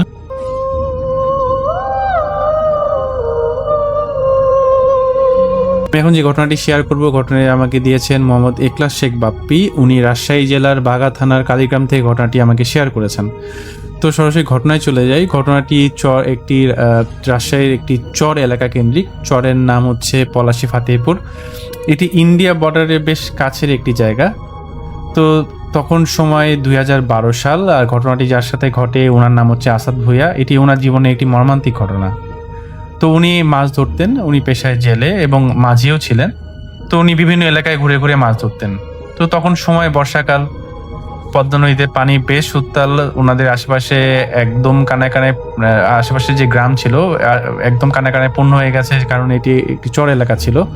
তো যার সাথে ঘটনা ঘটে, উনি একটা অভ্যাস ছিল যে উনি বেশিরভাগ সময় মাছ ধরতো রাতের বেলায়, কারণ রাতের বেলায় অন্যান্য মাঝিরা কম যেত, উনি মাছ কিছুটা বেশি পেতেন। তো ঘটনার দিন রাত 2টা কি 3টা হবে, উনি ওনার যে নৌকাটা ছিল সেটা নিয়ে মাছ ধরতে চলে গিয়েছেন। তো উনি খুব সাহসী একজন ব্যক্তি ছিলেন। তো উনি দেখলেন যে উনি যে জায়গাগুলোতে মাছ ধরতেন সেই জায়গাগুলোতে গেলেন, বা সেদিন উনি কোনো মাছই পেলেন না, একদম ওনার জাল শূন্য। তো উনি একটা সময় ভাবলেন যে নৌকা পাড়ে ভিড়িয়ে বাসায় চলে যাই, যেহেতু কোনো মাছ পায়নি। উনি যখন চলে যাচ্ছেন তখন উনি দেখেন যে ওনার গ্রামের 2জন জেলে, ওনারা 2 ভাই, একজন নাম হচ্ছে সাহাদু, একজন নাম হচ্ছে শামসু, ওনারা মাছ ধরতে যাচ্ছেন। তখন আসাদ সাহেব, যার সাথে ঘটনা ঘটে, উনি 2 জেলেকে বলেন যে আজকে আমার কপালটা খারাপ রে ভাই, একটা মাছও পাইলাম না। তখন 2 ভাই ওনাকে বলে যে তারা সকালে একটি জায়গা দেখে এসেছেন, ওই জায়গাতে প্রচুর মাছ পাওয়ার একটা সম্ভাবনা আছে। তো ওনাকে ওনাদের সাথে যেতে বলেন। তো আসাদ সাহেব মনে মনে ভাবেন যে বাসায় গিয়ে তো ঘুমানো ছাড়া আর কোনো কাজ নেই, তো ওদের সাথে যাই, 2-একটা যদি মাছ পাই তাহলে তো কোনো ক্ষতি নেই।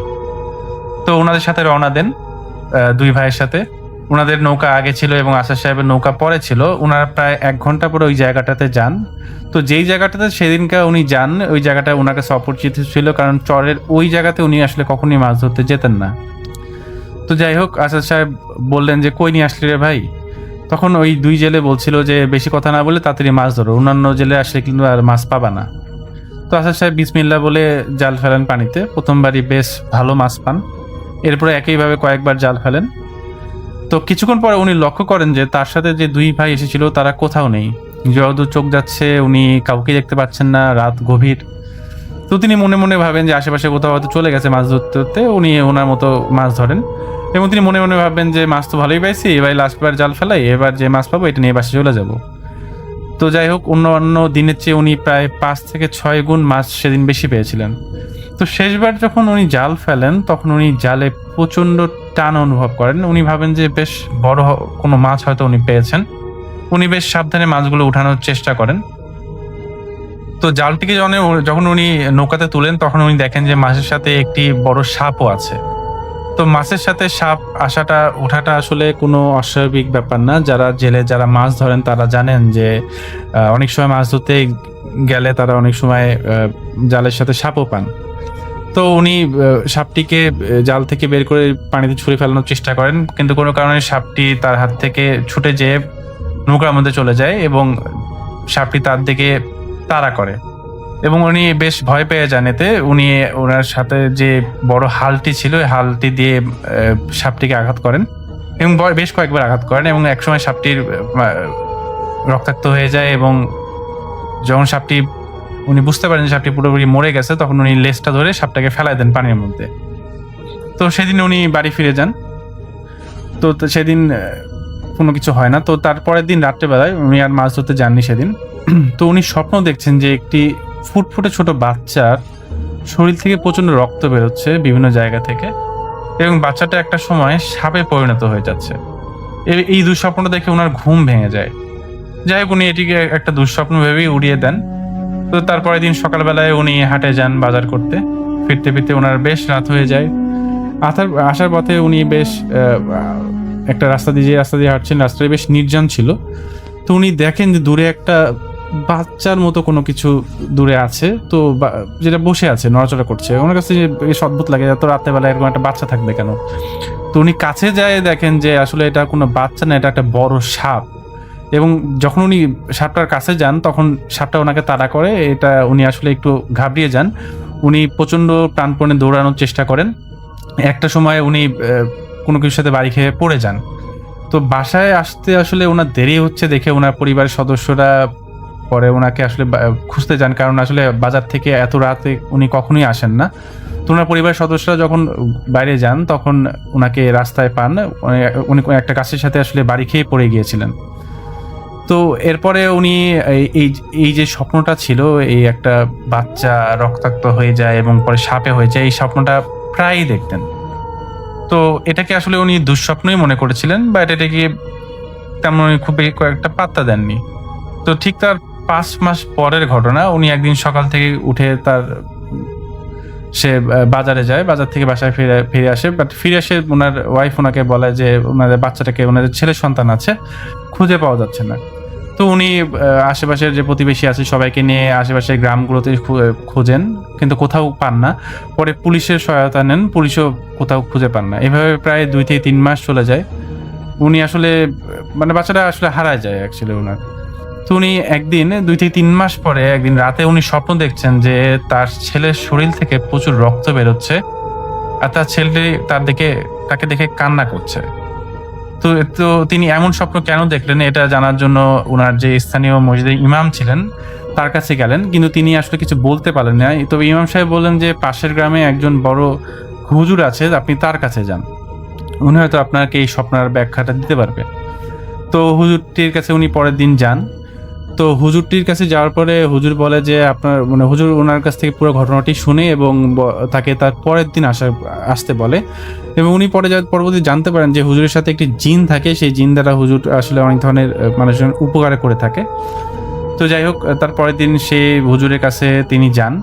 তো হুজুর তাকে বলেন যে একটি শক্তিশালী জিন তার ছেলেকে আসলে তুলে নিয়ে গেছে এবং তাকে খুব নির্যাতন করা হচ্ছে, এবং জিনটি হয়তো তার ছেলেকে মেরেও ফেলতে পারে বা তার সাথে অন্যভাবে প্রতিশোধ নিবে। তার ছেলে আসলে ফিরে আসবে কি আসবে না এটা আসলে হুজুর ওভাবে বলতে পারছিলেন না।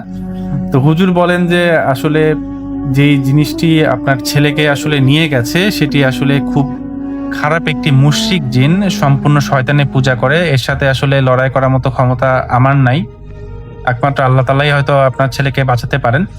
তো তিনি আসলে খালি হাতেই ফিরে আসেন। ওনার সন্তানের কথা উনি কোনোভাবেই ভুলতে পারছেন না। তো কিছুদিন পরে উনি আসলে স্বপ্ন দেখছেন যে তার ছেলে তাকে বাবা বাবা বলে ডাকছে, খুব কষ্টদায়ক চোখে তার দিকে তাকিয়ে আছে, এবং তার ছেলে কান্না করতে করতে একসময় মাটিতে লুটিয়ে পড়ছে, আর পাশে কোনো একটি জিনিস বা কোনো একটি অবয়ব তার বাচ্চা দিয়ে তাকিয়ে হাসছে। তো এই ঘটনাটি আসলে এভাবেই হয়। তো উনি ওনার বাচ্চাকে আসলে এখনো খুঁজে পাননি। এখন হচ্ছে 2020 সাল, 2012 সালে ওনার বাচ্চা হারায় যায়। তো এটাই ছিল ঘটনা। ধন্যবাদ সবাইকে।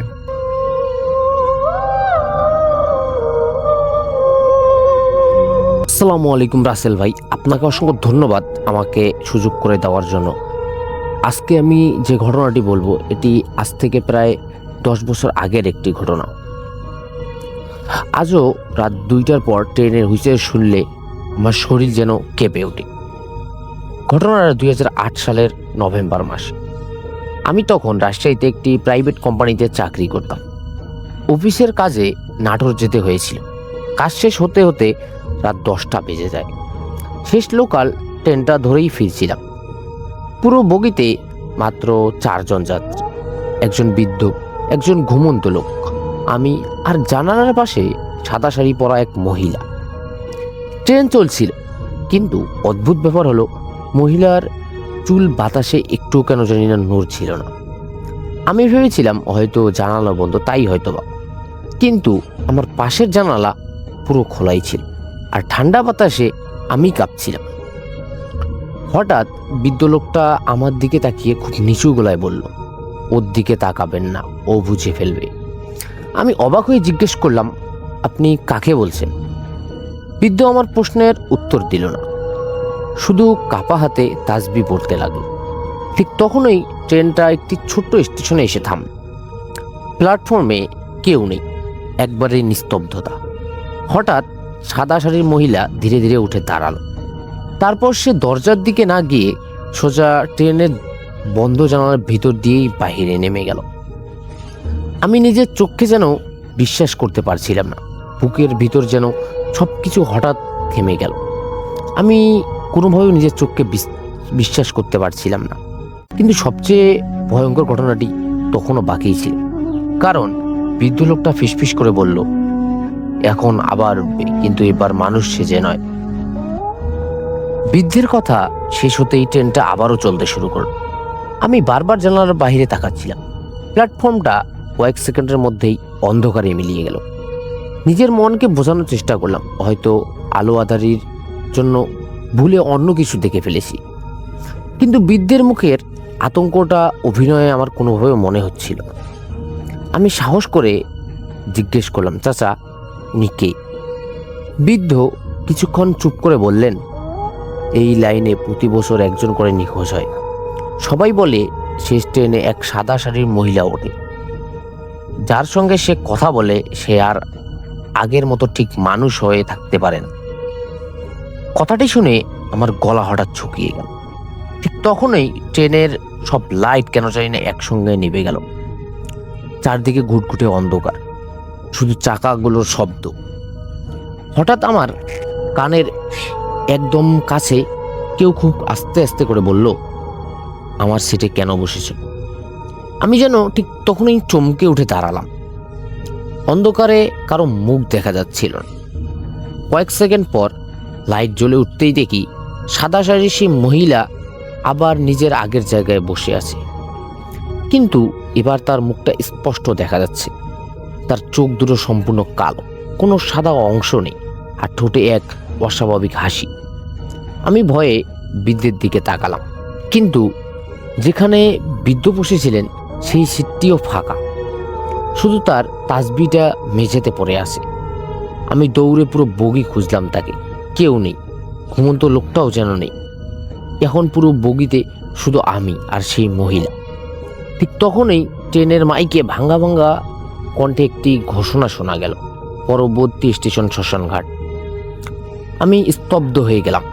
এই রুটে এমন কোনো স্টেশন থাকার কথা নয়। ট্রেন ধীরে ধীরে থামতে লাগলো। জানালার বাহিরে দেখি কুয়াশার মধ্যে সারি সারি পুরনো কবর আর পুরা চিতার ছাই। আর প্ল্যাটফর্মে দাঁড়িয়ে আছে অনেক মানুষ, কিন্তু তাদের কারো মুখ নেই, শুধু কালো ফাঁকা অবয়ব। সেই মহিলা ধীরে ধীরে উঠে দাঁড়িয়ে আমার দিকে হাত বাড়িয়ে বলল, নেমে এসো, তোমার বাড়ি এসে গেছে। আমি জানতাম এই ট্রেন থেকে নামলে আর কোনোদিন হয়তো আমি ফিরে আসতে পারবো না। ঠিক তখনই পকেটের ভিতরে থাকা আমার মোবাইল ফোনটি নিচ থেকে বেজে উঠল। স্ক্রিনে যে নামটা ভেসে উঠল সেটি দেখে আমার শরীর যেন বরফ শীতল শিউরে উঠল। কাঁপতে কাঁপতে ফোনটা হাতে নিলাম। স্ক্রিনে সত্যিই লেখা, কল করেছে আমি নিজেই। আমি তো নিজের ফোনেই ধরে বসে আছি, তাহলে কল করছে কে? অনেক দ্বিধার পর আমি ফোনটি রিসিভ করলাম। উপাস থেকে খুব নিচু গলায় একটি কণ্ঠ শোনা গেল, দরজা খুলবে না, ওটা মানুষ না। গলাটা আমার নিজেরই, একদম হুবহু। আমি কিছু বলার আগেই লাইনটি হঠাৎ কেটে গেল। ঠিক তখনই ট্রেনের দরজায় টক টক টক শব্দ ভেসে এল। সাদা শাড়ির মহিলা এখনো হাত বাড়িয়ে, তার মুখে সেই অদ্ভুত হাসি। সে এবার বলল, তোমার মা অপেক্ষা করছে। তৎক্ষণাৎ আমার বুকটা যেন ভয়ে কেঁপে উঠল, কিন্তু সঙ্গে সঙ্গেই মনে পড়ল মা তো কয়েক মিনিট আগেই ফোন করেছিলেন, তিনি বাড়িতেই আছেন। তাহলে এই মহিলা কিভাবে জানলো? আমার যেন ঠিক তখনই বুকটা হিম হয়ে গেল। হঠাৎ পুরো বগিতে বরফের মতো ঠান্ডা বাতাস ছড়িয়ে পড়ল। ট্রেনের ভিতরের কাছে একটার পর একটা হাতের ছাপ ফুটে উঠতে লাগলো। ছোট হাত, বড় হাত, রক্তমাখা হাত, যেন বাইরে শত শত মানুষ ট্রেনে উঠতে চাইছে। আমি চোখ বন্ধ করে বসে রইলাম। কয়েক সেকেন্ড পর সাহস করে চোখ খুলে তাকাতেই দেখি সামনে সিট খালি, মহিলাটি নেই। আমি ভাবলাম হয়তো সবকিছু শেষ। ঠিক তখনই আমার কাঁধে কেউ আলতো করে হাত রাখলো। আমি ঠিক তখনই ধীরে ধীরে পিছনে তাকিয়ে দেখি সেই মহিলা আমার ঠিক পিছনেই দাঁড়িয়ে আছে, এত কাছে যে তার ঠান্ডা নিঃশ্বাস আমার ঘাড়ে পড়ছে। সে আবারও ফিসফিস করে বলল, তুমি আমার মুখ দেখেছো, এখন তোমাকে আমার সঙ্গে যেতেই হবে। এই বলে সে তার মাথাটা ধীরে ধীরে 180 ডিগ্রি অ্যাঙ্গেলে মনে হয় ঘুরিয়ে দিল। তারপর পুরো ট্রেন জুড়ে এক বিকট চিৎকার ভেসে উঠল। আমি আর কোনো কিছু মনে করতে পারিনি। ঠিক তখনই আমি জ্ঞান হারিয়ে ফেলি। যখন আমার জ্ঞান ফিরল, আমি একটি ছোট্ট স্টেশনের বেঞ্চে শুয়েছিলাম। স্টেশন মাস্টার বললেন ভোরে আমাকে নাকি অচেতন অবস্থায় লাইনের পাশে পড়ে পাওয়া গেছে। আমি চারদিকে তাকালাম, ট্রেন নেই, যাত্রীরা নেই, কিন্তু আমার হাতের মুঠোয় শক্ত করে ধরা ছিল একটি পুরনো তাসবি, একই তাসবি যেটা সেই বৃদ্ধের হাতে আমি দেখেছিলাম। স্টেশন মাস্টার সেটা দেখে কেন জানি না তার মুখ ফ্যাকাশে হয়ে গেল। তিনি ধীরে ধীরে বললেন, এটা তো 22 বছর আগে নিখোঁজ হয়ে যাওয়া এক যাত্রীর তাসবি। আমি অবাক হয়ে জিজ্ঞেস করলাম, তার নাম কি ছিল? স্টেশন মাস্টার রেজিস্টার খুলে নামটা পড়লেন। নামটা পড়ার পর আমার বুকটা কেন যেন ধরপড় করে উঠল, কারণ সেখানে লেখা ছিল আমার নিজেরই নাম। আমি অবাক হয়ে যেন রেজিস্টারের দিকেই তাকিয়ে রইলাম। একই নাম, একই বাবার নাম, এমনকি জন্ম তারিখও আমার সঙ্গে হুবহু মিলে যাচ্ছে। আমি কাঁপা গলায় বললাম, এটা কিভাবে সম্ভব? স্টেশন মাস্টার কোনো উত্তর দিলেন না। তিনি শুধু স্টেশনের পিছনে থাকা একটি পুরনো ঘরের দিকে ইশারা করলেন। ঘরটা বহু বছর ধরে বন্ধই ছিল। ভাঙা তালা খুলে ভিতরে ঢুকতেই দেখি ধুলো জমে থাকা অনেক পুরনো ফাইল। একটা ফাইলের উপর মোটা অক্ষরে লেখা শেষ ট্রেনের ঘটনা। ফাইল খুলতেই একটা সাদা কালা ছবি মেঝেতে পড়ে গেল।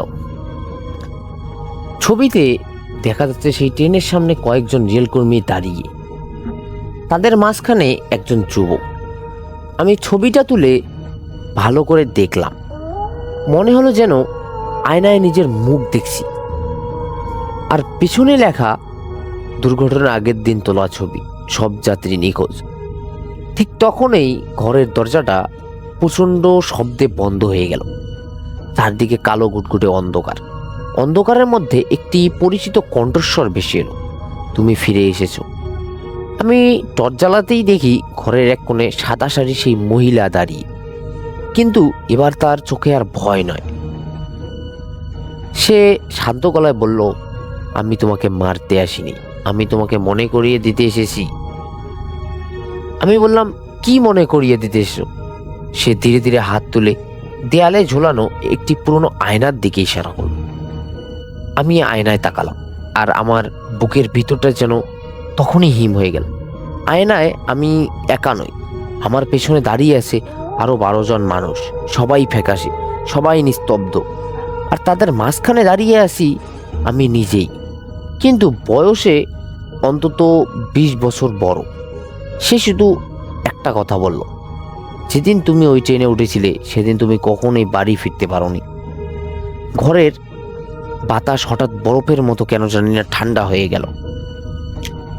আমার থেকে বড় বয়সী সেই অবয়টি ধীরে ধীরে আয়নার ভিতর থেকে হাত বাড়ালো। আমি পিছিয়ে যেতে চাইছিলাম, কিন্তু আমার পা যেন মেঝেতে আটকে আছে।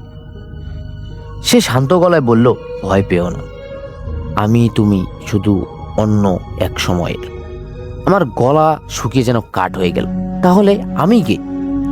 সে উত্তর দিল, তুমি সেই মানুষ যে এখনো সত্যিটা মানতে পারোনি। হঠাৎ ঘরের চারপাশে একে একে 12টা পুরনো ঘড়ি বেজে উঠল। প্রতিটি শব্দের সঙ্গে ঘরের দেয়ালে অদ্ভুত ছায়া নড়তে লাগলো। সাদা শাড়ির মহিলা এবার প্রথমবারের মতো হাসল। যেদিন ট্রেনটা দুর্ঘটনায় পড়েছিল আমি আমার মেয়েকে খুঁজতে ফিরেছিলাম, কিন্তু কেউ আর বাঁচেনি। তারপর থেকে যারা সেই রাতে শেষ ট্রেনে ওঠে তারা আমাদের দেখতে পায়। আমি স্তব্ধ হয়ে গেলাম। এতক্ষণ যাকে অভিশাপ ভেবেছিলাম সে যেন এক অসমাপ্ত গল্পের মানুষ। ঠিক তখনই বাইরে ট্রেনের হুইসেল শোনা গেল। স্টেশন মাস্টার দৌড়ে এসে চিৎকার করলেন, দ্রুত বেরিয়ে আসুন, আবার শেষ ট্রেন আসছে। আমরা বাইরে বেরিয়ে প্ল্যাটফর্মে দাঁড়ালাম। দূরে কুয়াশা ভেদ করে একটি পুরনো ট্রেন এগিয়ে আসছে, কিন্তু ট্রেনটার কোনো হেডলাইট নেই, ইঞ্জিনে কোনো চালকও নেই। ট্রেন থামতেই সব দরজা একসঙ্গে খুলে গেল। ভিতরে সারি সারি যাত্রী বসে আছে, কারো মুখ দেখা যাচ্ছে না। শুধু জানালার পাশে একটি ছোট্ট মেয়ে বসে আমাদের দিকে তাকিয়ে আছে। সে হাত নড়ে বলল, মা, উনি এসেছেন। সাদা শাড়ির মহিলা নিঃশব্দে ট্রেনের দিকে হাঁটতে শুরু করলেন। উঠে যাওয়ার আগে তিনি একবার আমার দিকে তাকিয়ে বললেন, আজ আমার অপেক্ষা শেষ, কিন্তু তোমার গল্প এখনো শেষ হয়নি। কথা শেষ হতেই দরজা হঠাৎ বন্ধ হয়ে গেল। ট্রেনটি ধীরে ধীরে কুয়াশার মধ্যে মিলিয়ে যেতে লাগলো। পরের দিন সকালে রেলওয়ের পুরনো নথি খুঁজে জানা গেল বহু বছর আগে এই রুটে সত্যি একটি ভয়াবহ দুর্ঘটনা ঘটেছিল, কিন্তু সেই ঘটনার অনেক বিবরণ এখনও অস্পষ্ট, জানা যায়নি। আজও যখন গভীর রাতে দূরের ট্রেনের হুইসেল শুনি, তখন অজান্তেই জানালার পর্দা আমি টেনে দিই, কারণ কখনো কখনো মনে হয় কুয়াশার উপরে একটি পুরনো ট্রেন এখনও চলে, আর তার একটি জানালায় সাদা শাড়ি এক নারী আর ছোট্ট একটি মেয়ে নীরবে বাইরে তাকিয়ে থাকে। ধন্যবাদ রাসেল ভাই, আজকের ঘটনাটি এ পর্যন্তই।